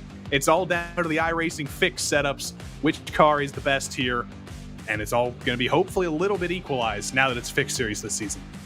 Well, it certainly does look that way. As I glance over the top 5 right now in qualifying, I see a Porsche, an Aston Martin, and a BMW there, and a McLaren making their way up into the top 10 as well. So plenty of good running there, but I've got to agree with you, Joey. This is a hidden gem on iRacing. Absolutely incredible. As we take a look there at our full schedule, it'll be Daytona coming up next. Then we head off to the national layout of Barcelona, Catalunya, Road Atlanta, Australia. I'm not even going to attempt to do that one. And I still need to learn how to pronounce it. Thank you, Oschersleben. Sebring, Sandown, we go back to, which is going to be fun to see, Nürburgring, Middo, and Road America to end the season. I wish we were going to Rudskogen as well to get both new tracks out of the way, but I think that is on the schedule. It's just in one of the weeks that didn't align with the PRL 10-week schedule. But either way, I am happy to go to Oschersleben. It's going to be another tough track for these cars. It's quite narrow, but that's going to be an interesting dynamic. And then the rest of those tracks, we've seen them before on iRacing. We've seen GT4s on them before on iRacing, and we know that it's going to be a pretty good season no matter where we're going. Yeah, it certainly is. And as we take a look here at this beautiful Okayama circuit, I can tell you right now that Justin Ream is leading the way, but only by about 1/10 of a second over Adam Brockway. Michael Diaz is going to be there behind him. Patrick Bachelard will be in P4, and then Francis Castillo Romero rounds out your top 5. So a lot of the usual suspects here today, looking to be pretty quick around this Okayama circuit. And it literally is the usual suspects at the top of the timesheets, just with Sean Campbell kind of cut off the top there. So it's not like the quality of field has gone down. The quality of field is still incredible, but Sean Campbell will be moving to tomorrow night. He'll be in the GT3 Sprint Series.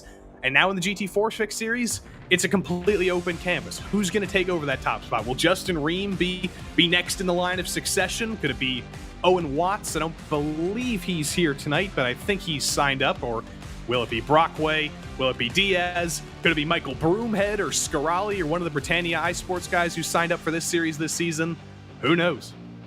Yeah, it's good to see the name like Britannia iSports to be able to come back into the league. Very excited to see them. And of course, one of the other things that we'll have to address here is the standard balance of performance that gets issued every time a new patch comes out, just changing and tweaking a little bit of these cars. Now, last season, the car that nobody really wanted to be in was that Porsche Cayman 718 Club Sport. That now does appear to be at least pretty quick behind the hands of Justin Ream as he placed that Porsche up on pole. We also have the Aston Martin AMR Vantage, GT4, as well as the BMW, the McLaren, and the Mercedes-AMG GT3 to choose from. As we join you here with some live pictures, watching one of those BMWs, as that's Michael Diaz up to the top of the charts by 34 thousandths of a second. Michael Diaz finally picking up Jerome's BMW. He was in the Mercedes last season, Michael was, but he's finally picked up that BMW with his teammate. Both of them putting those BMWs in the top 6. Adam Brockway is still in that Aston Martin. Good for him for sticking with his guns here, and only 1/10.5 between him and Diaz and Ream. So clearly making this a fixed series has kind of evened out the playing field a little bit. It was still an even playing field in the Sprint Series with the open setups last season, but whatever iRacing's done over the last season to even out the performances of these cars, it's really worked out here, at least for now. Yeah, it certainly has. Everything looking very, very good as we focus in there on one of those Porsches working their way around. That is Brett Picari as he brings it down through the Moss Ass, getting ready to go to the Atwood curve here that brings you up and around onto the back straightaway of this long backstretch circuit. That's going to be an area, I think, where we see probably the most overtaking being done going down into there, Joey. But as you said, really that second and third sector also very, very good to maybe throw a surprise move on. That heavy braking zone, that little hairpin, that is the best place to make a move. But also, it's slightly difficult because that sector just switches back so many times. You might be on the inside into the hairpin, but that comes the outside down into those two 90-degree corners down the hill, and then into this little complex here. This is one of my favorite complexes of corners in all of motorsports at any track. These two paired hairpins here. Not the best passing zones necessarily, unless you absolutely nail the first one of them. Then you can kind of dive it to the inside or the outside through the second one of them. But it's just so satisfying, especially in qualifying, when you just nail that. And then through the final corner here, the gravel on the outside, just like at Watkins Glen, it just attracts you in. It pulls you in as you're trying to carry as much speed as possible. That's another critical place. If you want to make a move, push the driver in front of you into making a mistake through the final corner, and it'll be pretty easy pickings into turn one. Yes, indeed it will, and we'll have to watch out for that as Francis Castillo-Romero there, not able to improve up the charts there. He's got about a tenth of a second back from Patrick Bachelard right now. Here is Punkari as he works his way around in the Porsche, trying to bring that around here. That doesn't look to be the most favored car, only 3 of them out there right now. As a VR user here is what I am being told, so that'll be a pretty fantastic view, and a pretty fantastic view of his setup there. Gotta love to see that. Is he in like a racetrack gift shop or something? He's got magazines, he's got albums, he's got DVDs. This is incredible, Brett Punkari. I think we should just watch you for the rest of the race. We should have like a stream for the next hour that's just Brett cam. I think that get quite a few viewers. But either way, he's trying to pick up a little bit of speed here in VR. I think that's actually going to be very helpful here, especially through this last sector. These two 90-degree corners, they're not blind, but it's so difficult to find the apex, especially in a GT4 car, that I think being in VR, being able to look left and right, that's going to be pretty helpful for Brett, and see if he can improve on this lap. We'll have to see indeed as the checkered flag is in the air. There is Bachelard coming down to the back straightaway right now, working his way down into that hairpin that we talked about. This is going to be his last attempt. Here is Francis Castillo-Romero. Let's see if he's going to be able to improve on a 134.622 right now. Going to cross over the line. Not looking like Francis is going to be able to do that there. So now Bachelard is going to be the next one in line that we watch. The 4th placed car here trying to bring his way around the number 100 down into those pair of dueling hairpins that you mentioned, Joey. And Bachelard is a driver who wasn't with us last season, so nice to see a new face up there in the top 8. Gignac as well is a new name. And Michael Broomhead, not a new name in the PRL whatsoever, but he wasn't here last season, so great to see him in the top 10 as well. Bachelard's going to back out of this. Checkered flag's out. He's not going to improve. Johnny Luna, though, back in the GT4 series. He's a name we're used to seeing here. He wasn't here last season, though, but P13 right now. That's top half of the field for Johnny. That's about where we expect him to see, and he might just improve on this lap as well. Looks like he's on a decent lap in the first 2 sectors at least. Yeah, looks like he may be able to get that, try to bring that Mercedes AMG around, but he's going to practice the pit entry here, and that is something crucial. We do anticipate pit stops over the course of this run, and that pit entry is notoriously difficult to get right. Focusing here on the number 44, that is Dean Garreau, as he brings his, that's Anthony Dring right now, that we focus on in the Mercedes AMG GT4, as he brings his way down through the final couple corners, going down through Mike Knight and down into the aptly named last corner, as he brings his way down there, trying to improve on a 136 flat. Let's see if Dring's going to be able to do just that. Going to cross over the line, and going to be off by about 0.3 of a second. That's, again, always so frustrating when you're trying to ring those last couple tenths out and you just can't find them. It's basically like you hit a wall. But he was the last driver who set a lap, I believe, last driver on track, so Sean Campbell's gone. No more poles for him, but Michael Diaz looks to be the driver who's going to pick up the reins early on. Yes, indeed he does, and that's going to bring us right over to our starting grid for today. As you mentioned, it will be Michael Diaz lining up in pole position. Justin Ream to his outside. Adam Brockway is going to be in P3, followed by Patrick Bachelard, with Francis Castillo-Romero and Matthias Arangua making up row 3. Then in row 4, it'll be Jerome Berthiaume, followed by Gabriel Gignac. Mike Griffith will be 9th, followed by Mike Broomhead there in P10. 11th place is Frankie Arvello, followed by Sean Mulholland in P12. 13th is going to be the familiar face of Johnny Luna, with Luis Barraza to his outside. Matthew Miles starts up in 15th, followed by Tyler Scarali in 16th. Dean Garreau will be 17th, and William Brennan lines up in 18th place. 19th is Kyle Kammer, followed by Eric Palacio. Then Vincent Besnati will be 21st, followed by Brett Punkari. Then it's Anthony Dring and Nicholas Colander, another name good to see back here into the series. Ryan Hoskins starts off 25th, followed by Austin Harris with Liam Park and Corey Clark on the row behind them. Joshua Talese will be in 29th, followed by Stacy Hunter, who rounds out your top 30. And then it's going to be Doyle Lawrence, who starts tail end Charlie on the field here in 31st to round out your grid. And you can hear those engines start to rumble. There are a few things better than hearing the combined harmonies of a GT4 start.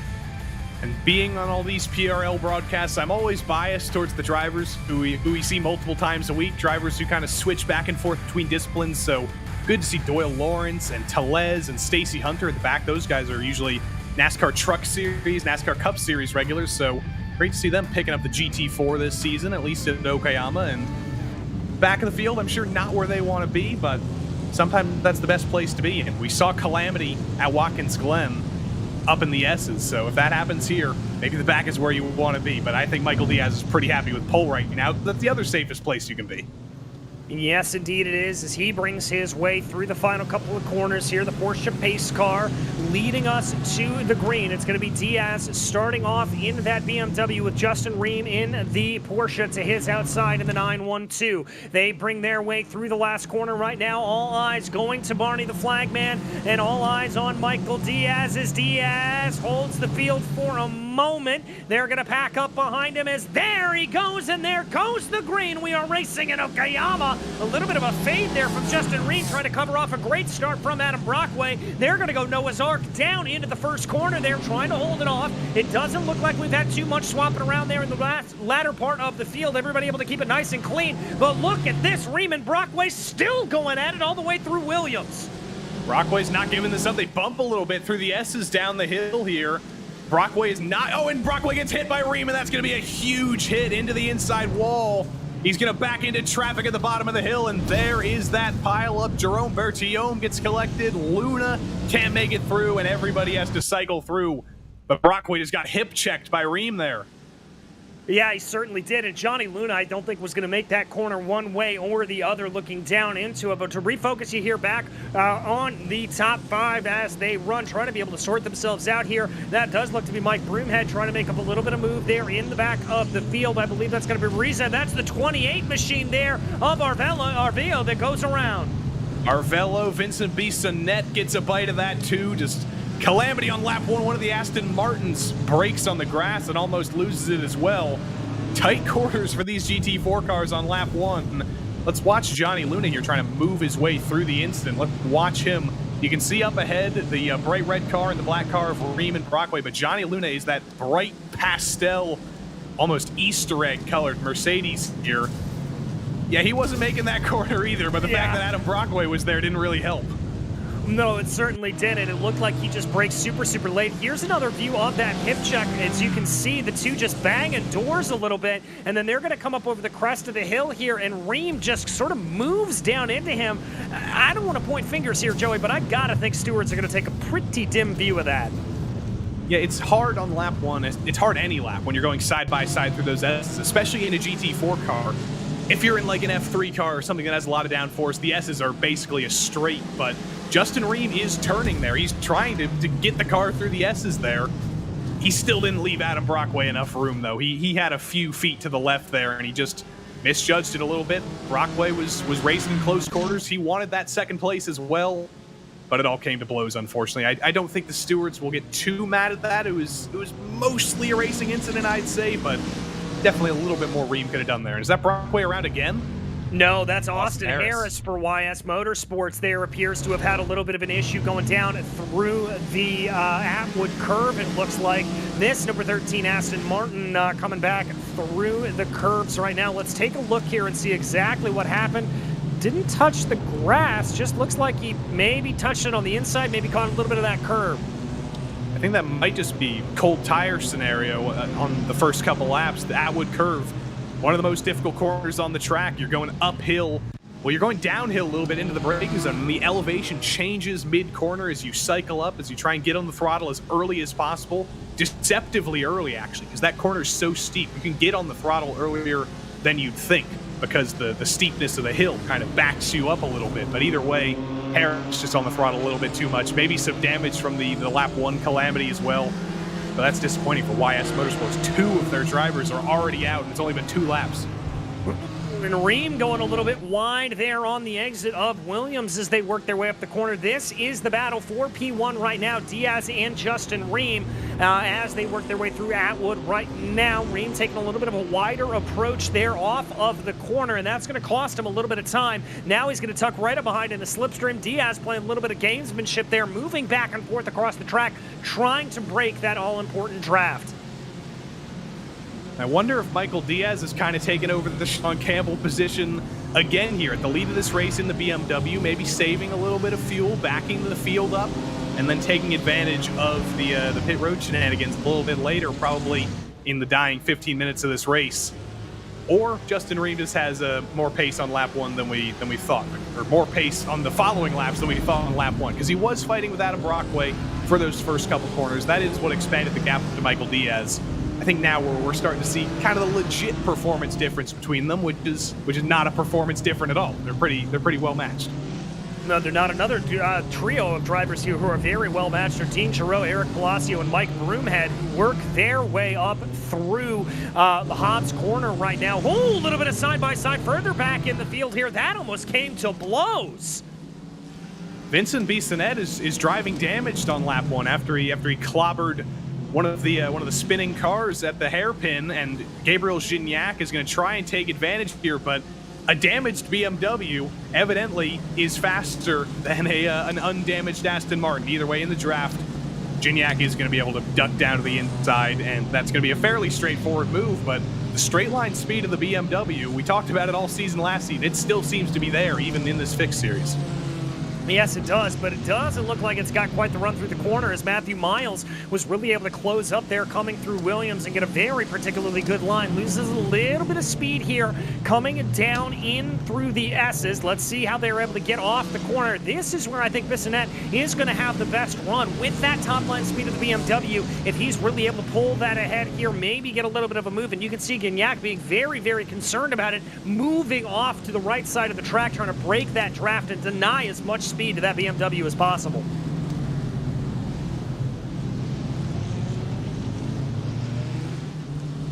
As we continue to keep our eyes focused on this battle right now, looks like Miles again getting a little bit faster through the twisty bits, taking a very aggressive look there, going down through Piper Corner.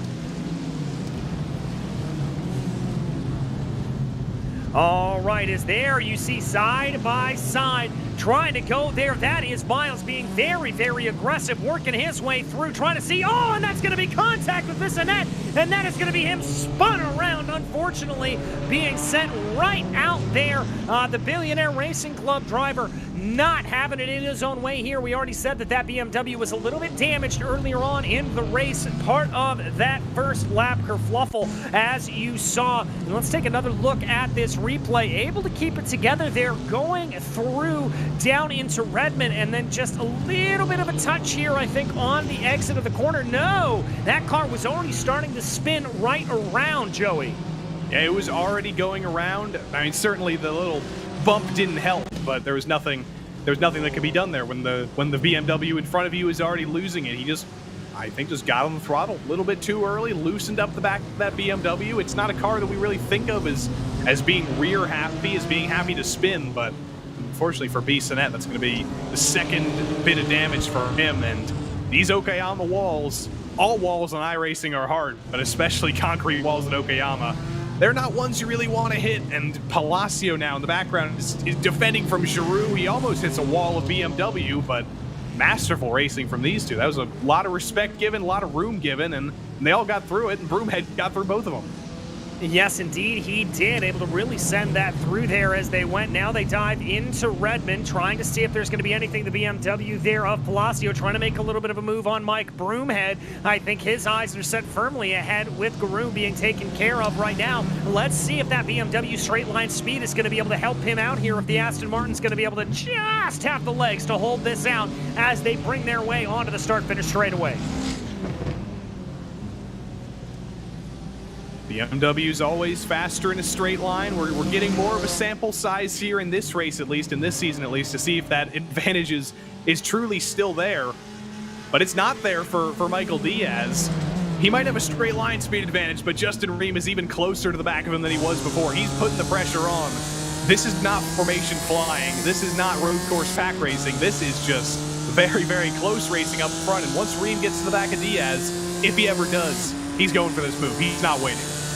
Well, and look at this. I mean, we're riding on board with Francis Castillo-Romero here as well, the privateer, as they dive down there into the hairpin corner. And this is the top three. Throw a blanket over them. They are running very, very close to one another. And I had kind of written off Francis Castillo-Romero a little bit at the start of this race. It looked like he'd fallen back, and he has just been able to catch up on pace alone.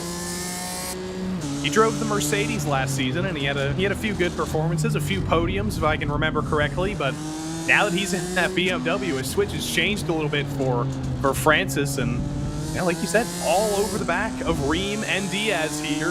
This is a 3-car fight right now. It might be a 4-car fight if they all come to blows and Matias Arangua comes into the conversation. But for now, it's a 3-car fight for this win.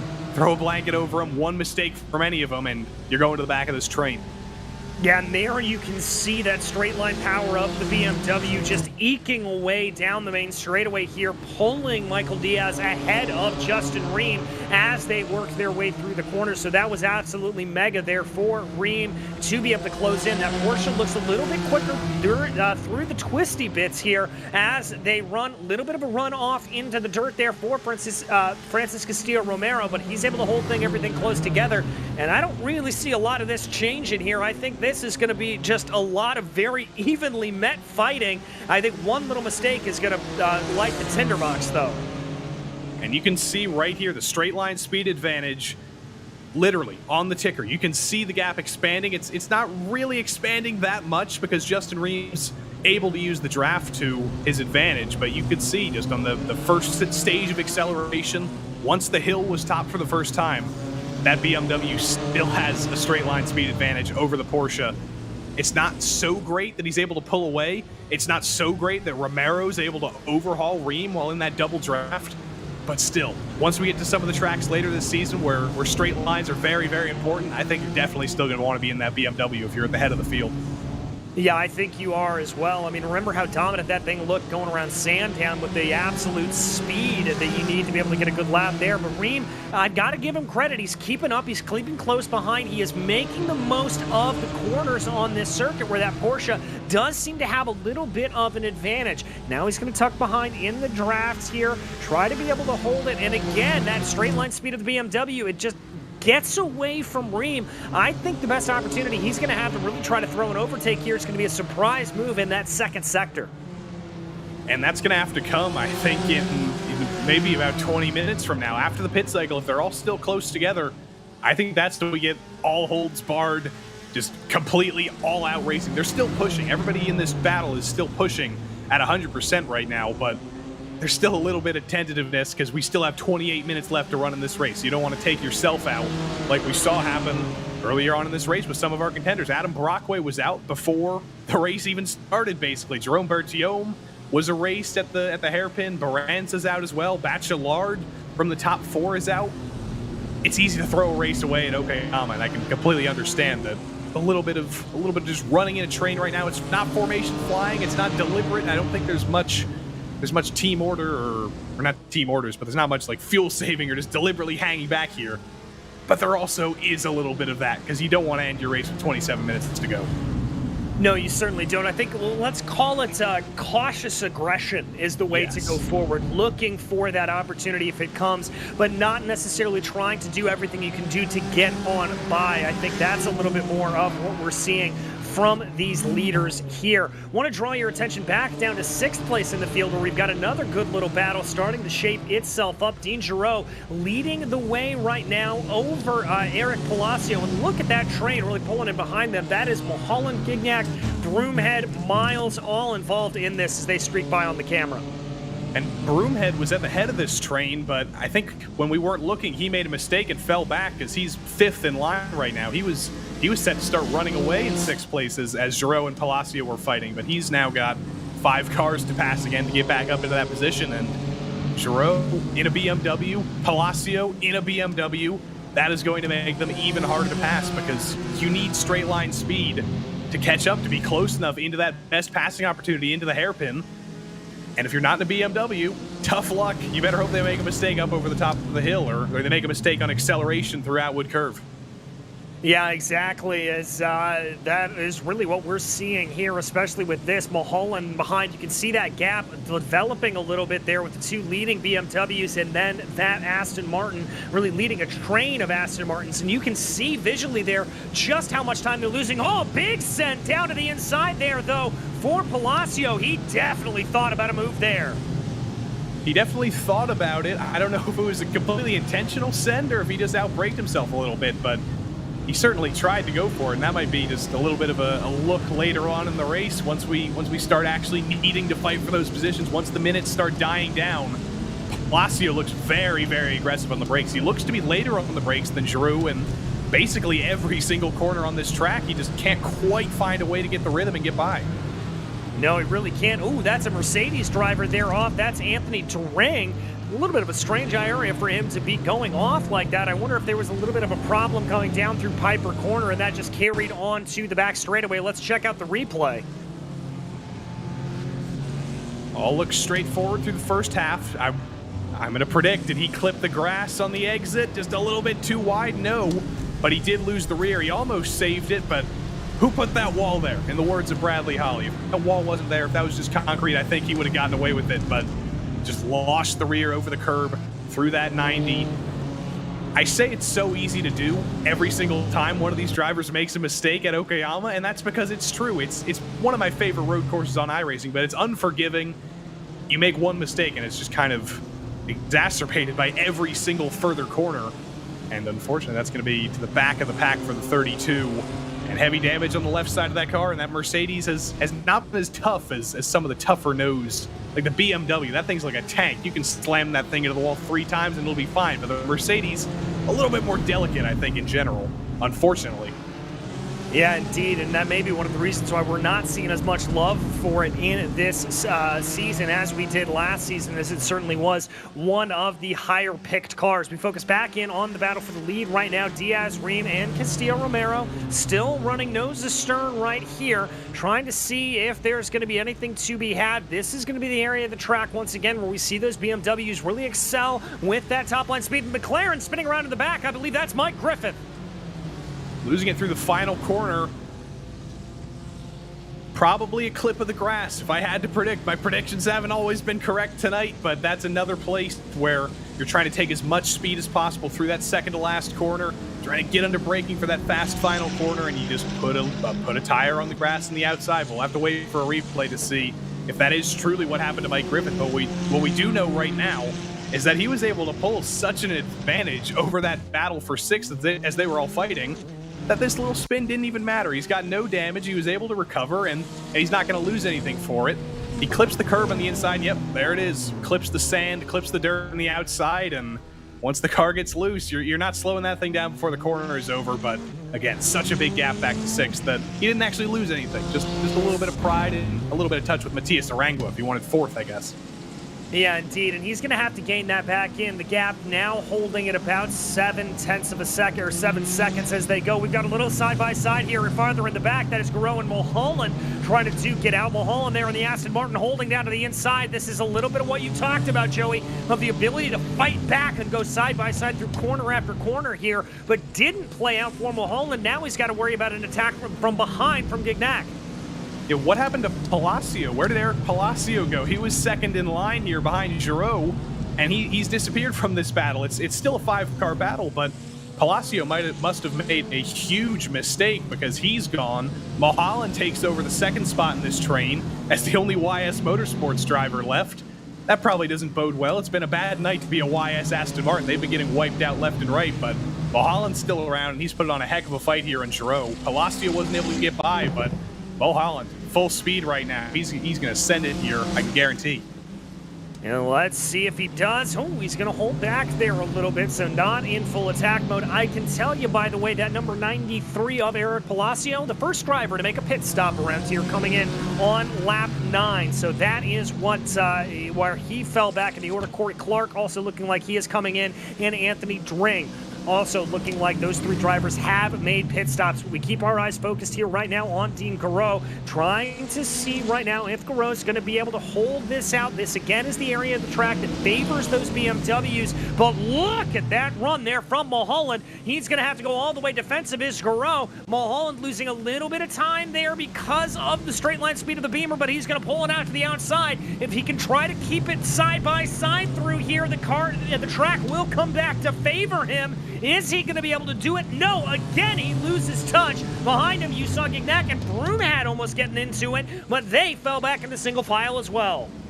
You need to be a little bit tighter to the car inside to go around the outside of the hairpin like that, to stick to the inside, or just be a little bit further ahead. And Mulholland really tried to give it everything. That was an incredible braking zone to pull alongside, but it just wasn't quite enough.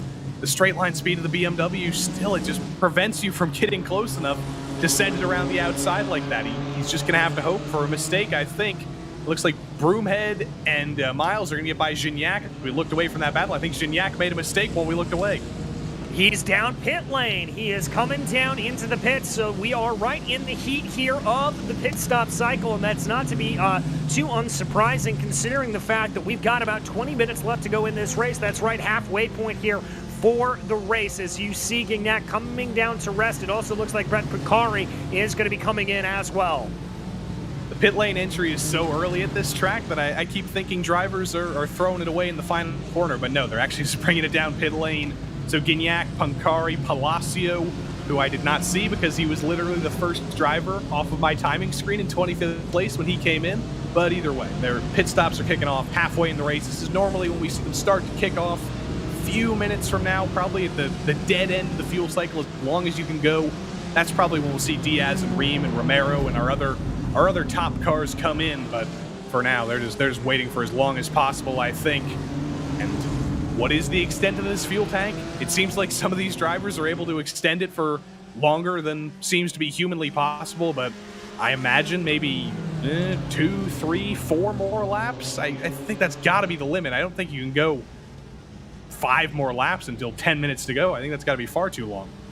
Well, we'll have to see, especially with some of these leaders here, remember, who have been very, very good. We've kind of speculated that they may be holding back just a little bit. And I think particularly if you are Francis Castilla Romero in this train, you know you've got the straight line speed over Justin Ream. And so you may be able to back off a little bit going down those straightaways and keeping everything together. But also looks like Sean Mulholland is going to be answering next. The call to come down pit lane. He is the latest in that number 39 Aston Martin. I think it makes more sense to come in when you're in that Giraud train because he was kind of holding up the train there. Everybody behind him seemed to have a little bit more pace. They just couldn't get by. So Mulholland, Palacio, Gignac, all those drivers in the train who are getting held up, they decide we have to make the move in the pits. But who's making the move on track? Look at Justin Ream. He's finally stopped. He's finally done. He's hanging behind Michael Diaz, and that looked easy.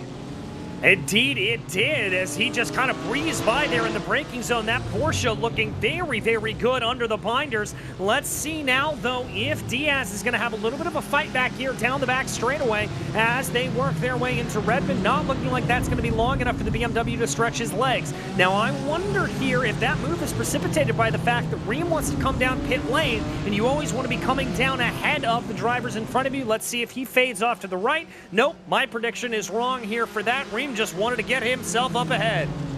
But now we see if the BMW straight line speed can actually work on offense here. Ream's already pulled 0.6 of a second through the final sector there. The Porsche in those tight corners, that sequence of just constant hairpins and 90-degree corners, really working out for Justin. But now Michael finds himself in a different position. He finds himself with a car in front of him. He's able to nail turn 1 perfectly fine. Turn 2 down the hill. He knows what he's doing, but let's see what this BMW can do after we get through Atwood Curve. Can he catch up a little bit more and maybe send it back at Justin Ream into the hairpin? Well, let's see. They dive onto the binders here into Atwood Curve, bringing the car around right now. Trying to get on the loud pedal is Michael Diaz for Precision Racing Esports. Already the gap coming down under 3.5 of a second. And here comes that straight line speed of the BMW. Let's see if he's going to be able to send a move. Ream thought about going a little bit defensive there, but I don't think he's going to be close enough behind. Maybe a half-hearted look there. Oh, big coming together in pit entry. That's Bissonette. And was that Mulholland as well as the third YS Motorsports driver gotten into trouble? Oh no, let's see what happened. That is Bissonette in the number 22 car. That's behind Palacio and behind Mulholland, I think. Yeah, in the 39. What happened?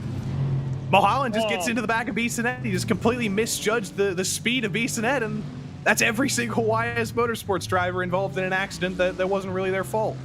Oh, that is a very, very tough break there, and you could see it actually slowed down. Another one of the drivers there behind him was trying to dive down pit lane, but pit lane is the last thing from the mind for any of these three leaders right now as they keep themselves out on track right now, continuing to work their way around down past the main straightaway as we tick closer and closer with 16 minutes left to go. I've got to give credit here to Ream. He is keeping that gap relatively large here, considering what we've seen. He's got it at about 0.5 of a second, and it's not moving past that. We saw in the last lap, though, Diaz was able to make up like 2 or 3 tenths in a straight line in that BMW down the back straight. So if he's going to want to make this move into the hairpin later in the race, he's going to need to basically have that gap. The advantage that the BMW has is only about 3 tenths. We'll watch it again here down the straight. We started at about 5.5 tenths, and then as we get under braking into the hairpin, it's about 3.5 tenths. So only 2 tenths made up in the straight that time.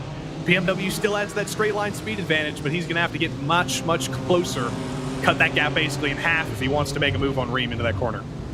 Yeah, he's really going to have to be working on it here, and I wonder if he's maybe thinking maybe just a little bit about fuel savings, seeing if he can cut out maybe a second, maybe a half a second out of that pit stop, and that could be just enough. By the way, Dean Giroux has come in and out of pit lane, so the leader in that train that we were following, he has come out. It looks like Mulholland was able to jump him. That was one of the drivers that we were kind of keeping our eye on as they went through. But right now, the leaders continue to stay out.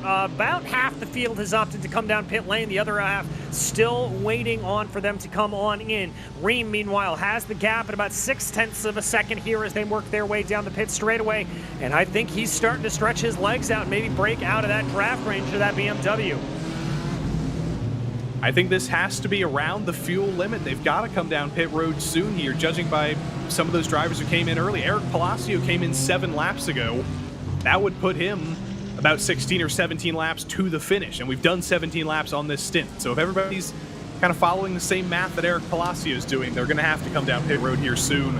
But Gabriel Gignac, he came into the pits to get out of traffic, and it's not worked at all. He's trying to get by Joshua Tellez here, and there's no way to get by a lap, well, not a lap car, there's no way to get by a car that's slower in that part of the track unless you're able to send it to the inside. And Tellez running his line, he has every respect to. This is 4 position, but this is really holding up Gignac. Palacio was able to get through, but Gabriel Gignac is not having a good time in traffic here, and that's the trade-off you get from pitting early.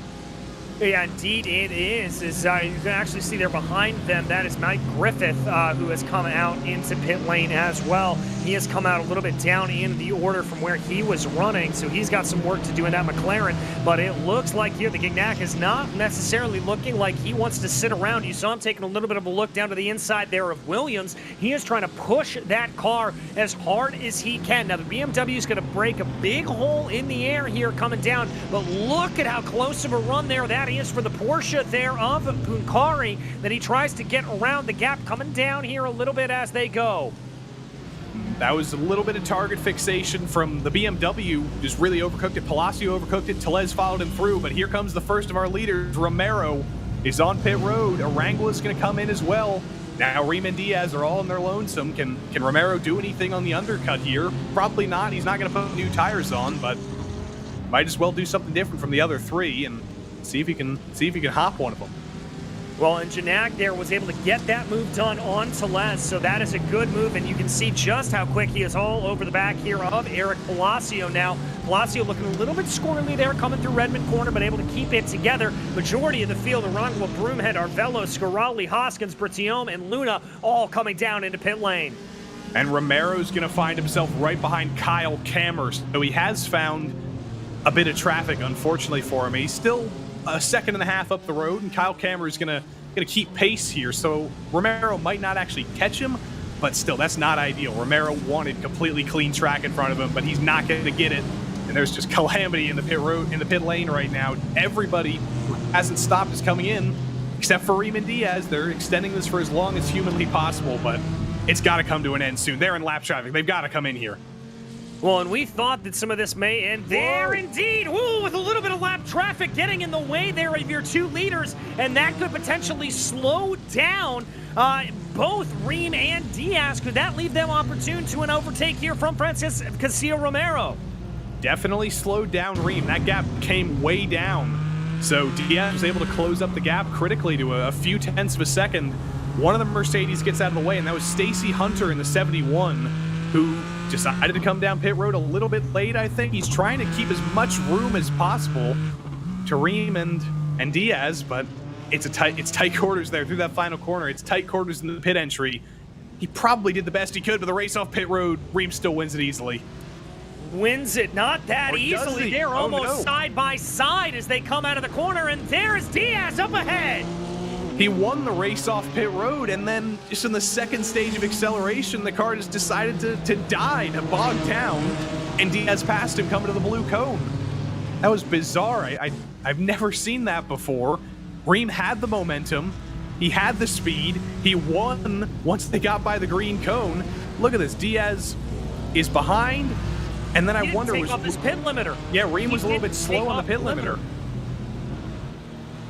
Yeah, that's exactly what it is. Ream just a little bit slow to take off the limiter, and that was all the invitation that Mike Diaz needed to be able to get up ahead. There we see it one more time as they go. And let's take a look here. You can probably see on your screen that green indicator there on the Porsche's heads-up display will indicate when that pit limiter comes off.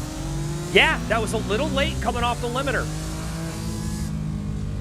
I wonder if it was late coming off the limiter or if it was a too quick of a shift up to second, because the timing there was slightly confusing. But either way, Ream's going to be very disappointed in himself because he's lost that track position again.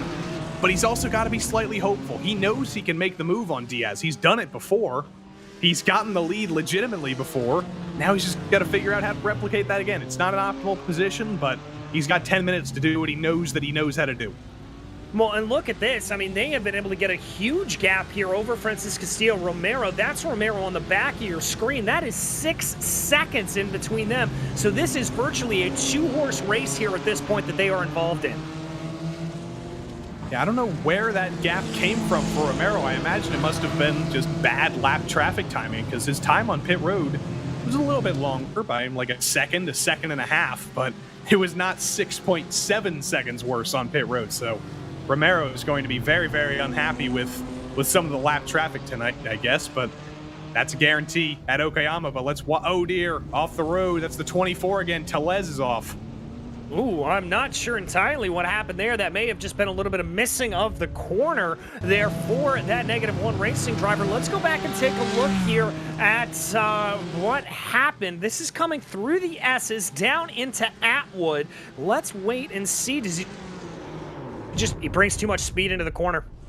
Yep, it's way too late on, well, not necessarily way too late on the brakes. He might have been able to make the corner, but when you're turning at that high of a speed, especially on tires that are not completely worn, but they're still more worn than they were 32 minutes ago, when Tellez spins that car around, he's going to go a full lap down. The battle for the lead is raging on, but the battle for whatever this is, 10th, 9th, 8th, that's been raging on for this whole race, and it's still not giving up. These Aston Martins are giving each other no room. And that's Tyler Scarali down to the inside of Matthew Miles. That is 2 Britannia iSports drivers trying to get their way up ahead. And it looks like that's going to be exactly what doesn't happen there. Or what does happen there is now we're going to be able to eke their way ahead a little bit more. But there's another Britannia driver in the form of Sean Mulholland that is going to be knocking on the door here of Matthew Miles. He has just got a Britannia battle to fight. Another good battle here. This is Palacio and Mike Griffith up in 6th place. Remember when I said Okayama was my favorite track on iRacing, the most underrated road course racing track? This is why. It is incredible. There's battles all throughout the field here, but the most important battle, as always, is the battle for the lead. Everything's going on in the back. Now Justin Ream is not looking at any of that. He's looking in a straight line. He's seen that the BMW is still faster than him. He's still pulling away. And he's got to figure out a place where he can make this move. If he's not able to make it into the hairpin, He was able to make it into the hairpin before, but you can't just rely on Diaz making another mistake on acceleration up over the top of the hill. You got to find another place to do it, I think. Side by side right now between Griffith and Palacio. Griffith going to have the angle coming down into Atwood. Careful not to avoid contact. And they've got to be a little bit careful because that's Frankie Orvello there in behind. And they're going to come off the corner side by side. I've got to think this is going to favor the BMW here a little bit as they run down the back straightaway. It doesn't look like Palacio wants to give any quarter whatsoever as they now get down onto the Pioneers. That's Palacio to the inside. Griffith to the outside. That's going to be preferred line for the moment. Contact, bang, and doors between the two. Griffith is going to hang on. I was about to say that's exactly what you need to do in the hairpin to outbrake the BMW, to stay that little bit ahead to be able to fight back down the hill. The contact was not ideal, but I think they just kind of met in the middle there. Palacio moved over a little bit. Griffith moved over a little bit. Tight quarters, they met. I'm just glad neither of them got turned into the wall because this is a great battle here. I don't want to see it end like that. But Palacio's going to be hungry, especially after that contact. He would have been able to fight for that position at least if that contact didn't happen, but he's just got to re-rack here. You've got the straight line speed in the BMW, and make sure Mike Griffith, who was in the fight for fourth, doesn't run away here. Yeah, he's just got to try to focus in here. Let the natural advantages of that BMW come to you as you get onto these long straightaways here. Looks like that's calmed down here for the moment. Oh, that was a little bit of an off and run. Whoa, big contact! Palacio and Griffith both got wiped out. I didn't see what lapped car that was, but they both been completely wiped out by a lapped car who was basically parked on the apex. My goodness, and that was just utter chaos there for the two. Let's take another look at this. Right as we turned our eyes away, we saw this all go to naught. This is Mike Griffith here in the McLaren, working his way through the corner. You can see that's one of the Mercedes there. Griffith with nowhere to go. Palacio nowhere to go. Mulholland's going to be able to get his way on by there, as is Mike Broomhead. It's Lawrence. Doyle made a mistake into turn one. He was kind of flailing out in the gravel. Let's see what happened to him. It wasn't just like he was parked on the apex. He was trying to recover from an incident, but let's see. Yeah, completely outbrakes himself into turn one. He's off in the gravel. He's recovering perfectly fine here. And then he just pulls out. That's where the racing line is, unfortunately. And Griffith, no time to react, really. There was a cloud of dust. Let's ride on board with him. You'll see exactly what he sees as Doyle Lawrence just rejoins directly on the racing line. By the time he's back out on track, yeah, you got no time to react to that. Yeah, none at all. That was just so terribly unfortunate and breaks up one of the best battles we had out on track, unfortunately, with Griffiths being forced to come back down pit lane with what I have to assume is terminal damage on that car. But we focus back in on the battle for the lead right now as we tick under 4 minutes to go here. And with about minute 30 laps that are getting run, we are coming down to the ending of this race here. I think maybe 2-3 laps to go with the line. Yeah, by my calculations, that seems correct, and that means the time is running out for Justin Ream. He's been able to keep pace with Michael Diaz. That's fantastic, but he's got to do more than keep pace. He's got to do more than stick 0.3 behind. I'm looking ahead. I saw some peaks at some lap traffic. I don't know if these two are running fast enough that they're even going to have to worry about that. That's the 13 of Austin Harris up ahead. I think Liam Park and Corey Clark, who have not moved from each other's side all night, but I don't think Diaz and Ream will be fast enough to catch either of them. Ream just needs to try and find a way to force a mistake, but Diaz has not really made any of those so far tonight, and he's only got 3 more minutes to stay mistake-free, but doing that while Justin Ream is breathing down your neck is very, very difficult. Yeah, very difficult indeed, and I have to say here, 2 laps to go at the line. We did get the signal from Barney, the flagman. Ream looks like he's got a little bit of a better run there coming off of that one. Yeah, absolutely beautiful, and he's going to tuck up behind here in the draft. We haven't seen him do that constantly. Diaz has been very, very proactive, trying to move out of the way, keep that draft as broken up as possible. Ream now onto the back of him, almost contact!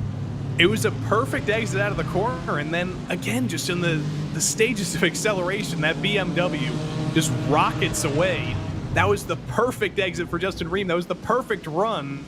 and it still wasn't enough, unfortunately. He was late on the brakes. Sounds like there's a BMW outside my window right now, but either way, he was late on the brakes. He might have been able to send it down the outside. And that makes me think, once we get to the final lap, is that going to be what Justin Ream has to do? Is he going to have to send it around the outside and just hope that the brakes stick? Because that might be his only hope. Very well might be, and you can see just how much time he is getting there through those final two sectors. That Porsche very, very quick through the slow-speed corners. There is the move off to the side, weaving back and forth is Diaz as the white flag flies here at Okayama. 1 lap to go for your leaders. It's now or never time if you're Justin Ream. Justin Ream never won a race in the PRL. I believe Michael Diaz has, not in the GT4s, but in GT3s for sure. But this is Justin Ream's last chance. He tried so many times last season to get it done. He was never able to knock Sean Campbell off the top spot, but this looks again like a great run throughout Wood Curve. You'd love to see that gap in the 1/10 range, but the acceleration up the top of the hill, he slipped up a little bit, and that's going to kill his run here. I don't think he's going to have a shot into the hairpin unless these lap cars screw up Michael Diaz at the worst possible time. Yeah, they very well could there as we look up the road. Hunter Harrison Park. This is gonna get hairy. All right, here we go. Justin Ream, you know you've got to get this done as he goes down there through Piper Corner.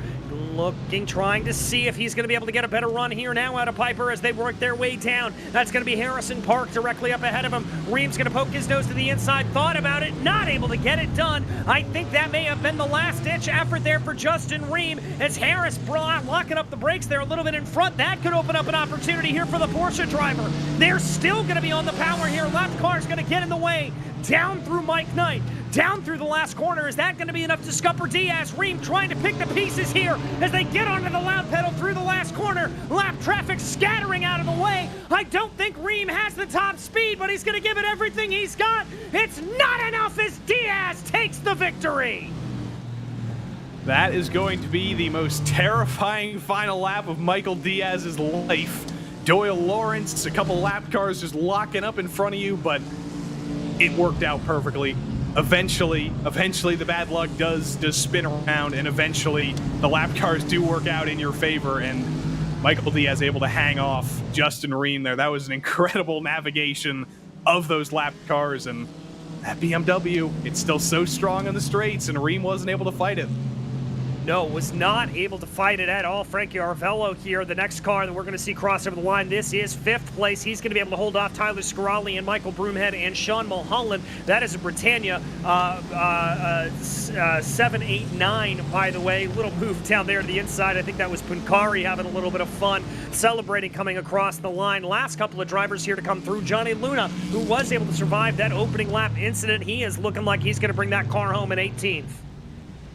Yeah, I'm happy to see Matthew Miles in the top 10 exclusively for the fact that I get to say his team name, #MonkeyButtRides MRT. So congratulations to the whole gang at Monkey Butt Rides. Matthew Miles gets a top 10 on, I imagine that's got to be the debut for that team in the PRL. I imagine I would have heard of Monkey Butt Rides if they existed before.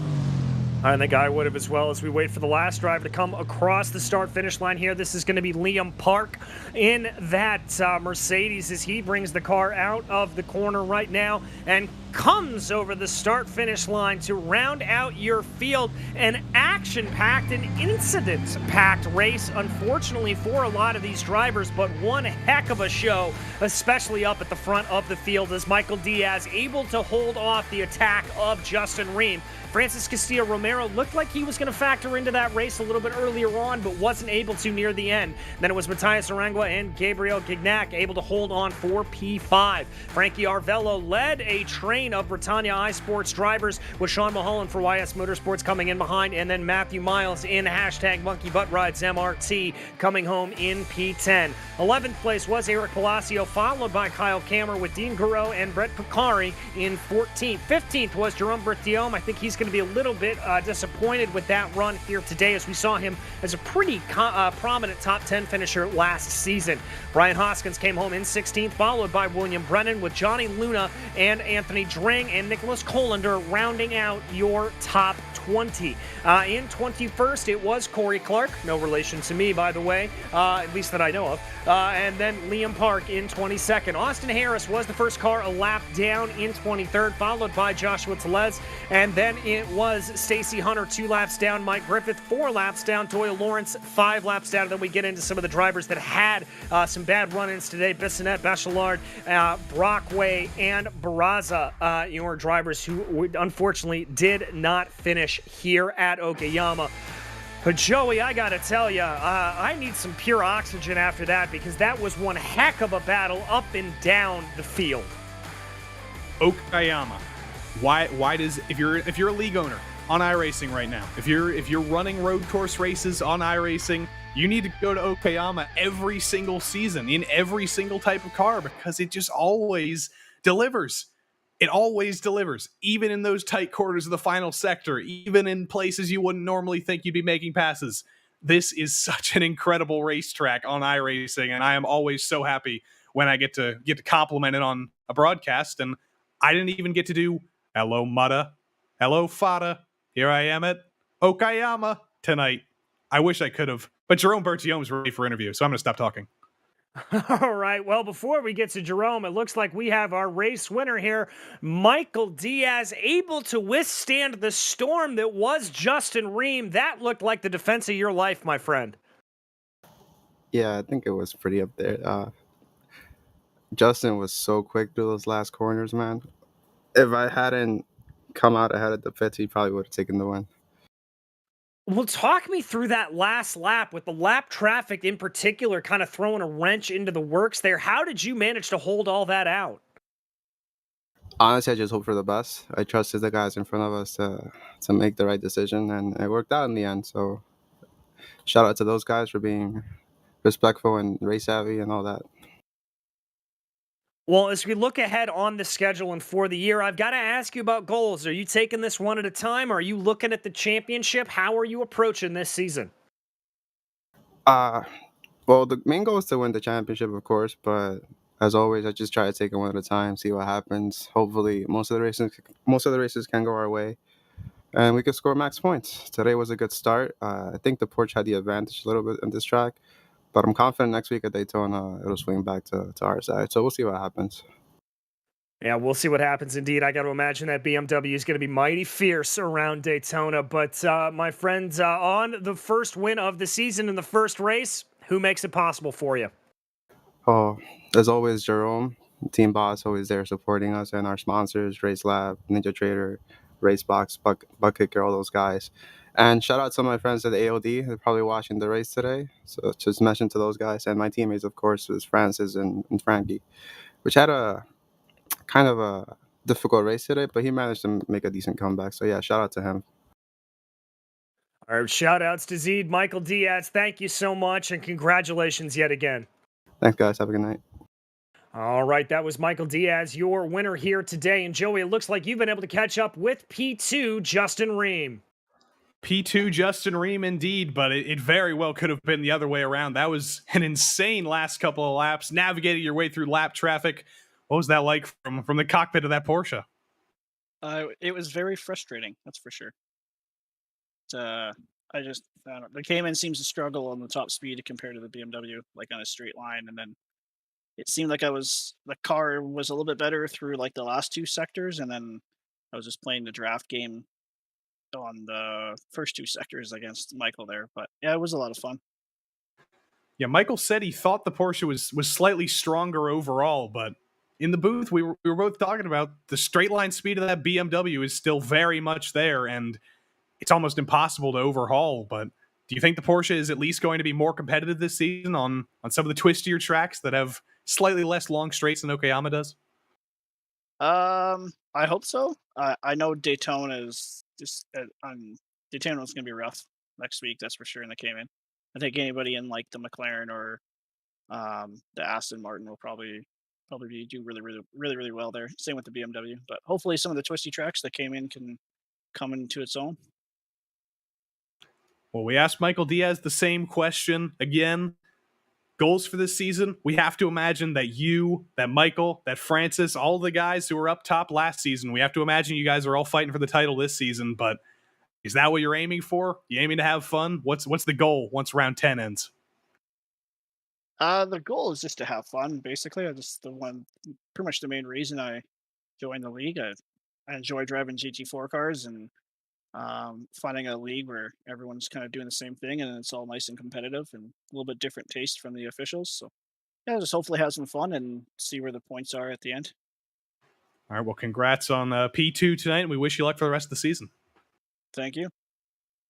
That was P2, Justin Ream. Looks like who was next in the order? Brett Pancari finished one spot ahead of Jerome Bertillon, P14, so he gets to talk to you, DJ. Yes, indeed, Brett.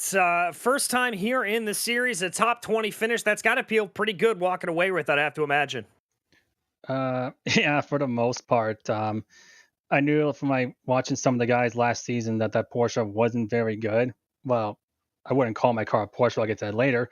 But I figured I'd just run with the Porsche anyway to be a little bit different. But in all honesty, I think a top 15 run was, I think, pretty good, all things considered. But I do have to apologize right away to Johnny Luna and the Murray. He and I got together in the second last corner. I slowed up a lot more, and I think he finally got together, and that was probably my fault in that regard. But other than that, it was a pretty decent opener. Well, I've got to ask you a little bit about the epic backdrop that you have here right now, my friend. It just absolutely looks incredible. Tell us about the man cave. Well, this is usually I hang out in my basement, but no, just for tonight, I just put a whole bunch of Donnie Schatz shirts all up my wall because I'm a Donnie Schatz fan. So usually, if I have on cameras for other leagues, I have a weird shirt on. I'll just throw all these up on my wall. So I got DVDs all over the place. I got books and everything else currently laid all back there. I mean, I should have a camera just go around the whole room, but yeah, it's definitely interesting room to be in. But it is actually pretty warm down here too. There's 74 degrees. I got a fan behind me, so especially on road course, it's definitely a bit of a workout though. Well, we won't keep you too much longer so you can cool down. But what are your goals coming in for the season? What are you looking at to be able to knock out? Maybe get a fluke podium, or maybe a top 5, or maybe a top 10, or at the very least, just survive without too much issues. Because I'm more of a oval guy mostly, but I like to run different road course stuff now and again.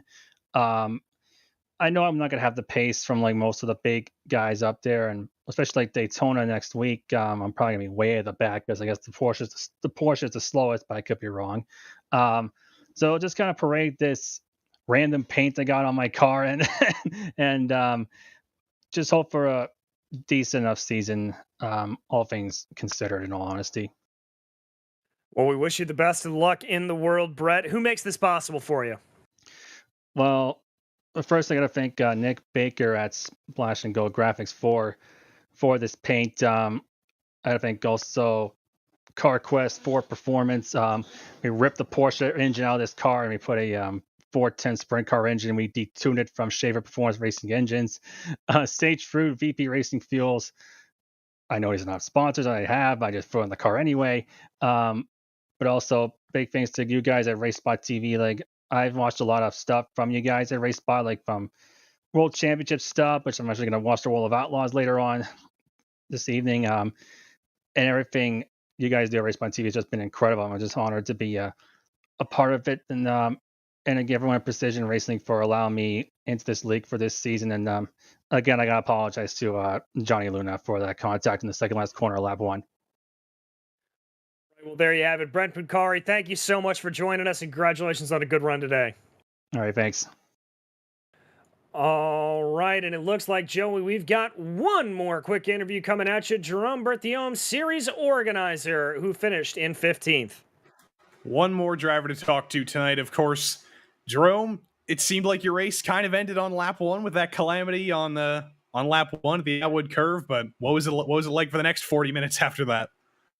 Was one of the craziest race I've ever had. I mean, I was dead last after that first lap incident, and I think I overtook like between 10 or 15 cars. I never overtook that many cars. So to finish P15, I think it's a good result considering the chaos we had at the first lap. And your teammate Michael, the BMW gang at PRL Esports, you guys finally got it done. Yeah, exactly. So we bring him in the dark side with the BMW, but he did a fantastic job, and big thanks to him as well. He gave me a few tips and to all our teammates, Frankie, Francis. That was very helpful from him, and I think as a team we get a good result. Best result possible, indeed. So next week we're off to Daytona. Obviously, BMW, straight line speed. Daytona, it kind of goes hand in hand. Are you looking forward to that one? Yeah, I look forward for that one. I have more experience in the LMP2 and GT3 around this circuit. But yeah, I will look forward for this one. I think it's going to be a strong track for us. But it's fixed setup, so we can have some surprise. But I think we can get a very good result next week. All right, good luck next week. I'm sure we'll talk to you again. I hope. Jerome Bertiome, I'm sure hoping for better results than 15th over the rest of the season, but we always got to talk to Jerome. We always got to give Jerome an interview. But that's it for tonight, DJ, and I'm still riding on Okayama High. I want to go here for the next 9 weeks. I know you do, but we are going to be headed to Daytona next time out. That is where we will head to, and we are very, very excited to be able to bring you that coverage. That will be next week at the same time here for the GT4 Fixed Series. But that is going to wrap up our coverage here for tonight. On behalf of myself, DJ Clark, Joey Tebbett, and our director and producer, Connery Maddock, behind the scenes, it has been a pleasure seeing you here, giving you all the racing action. And until we see you on the track, thanks for watching.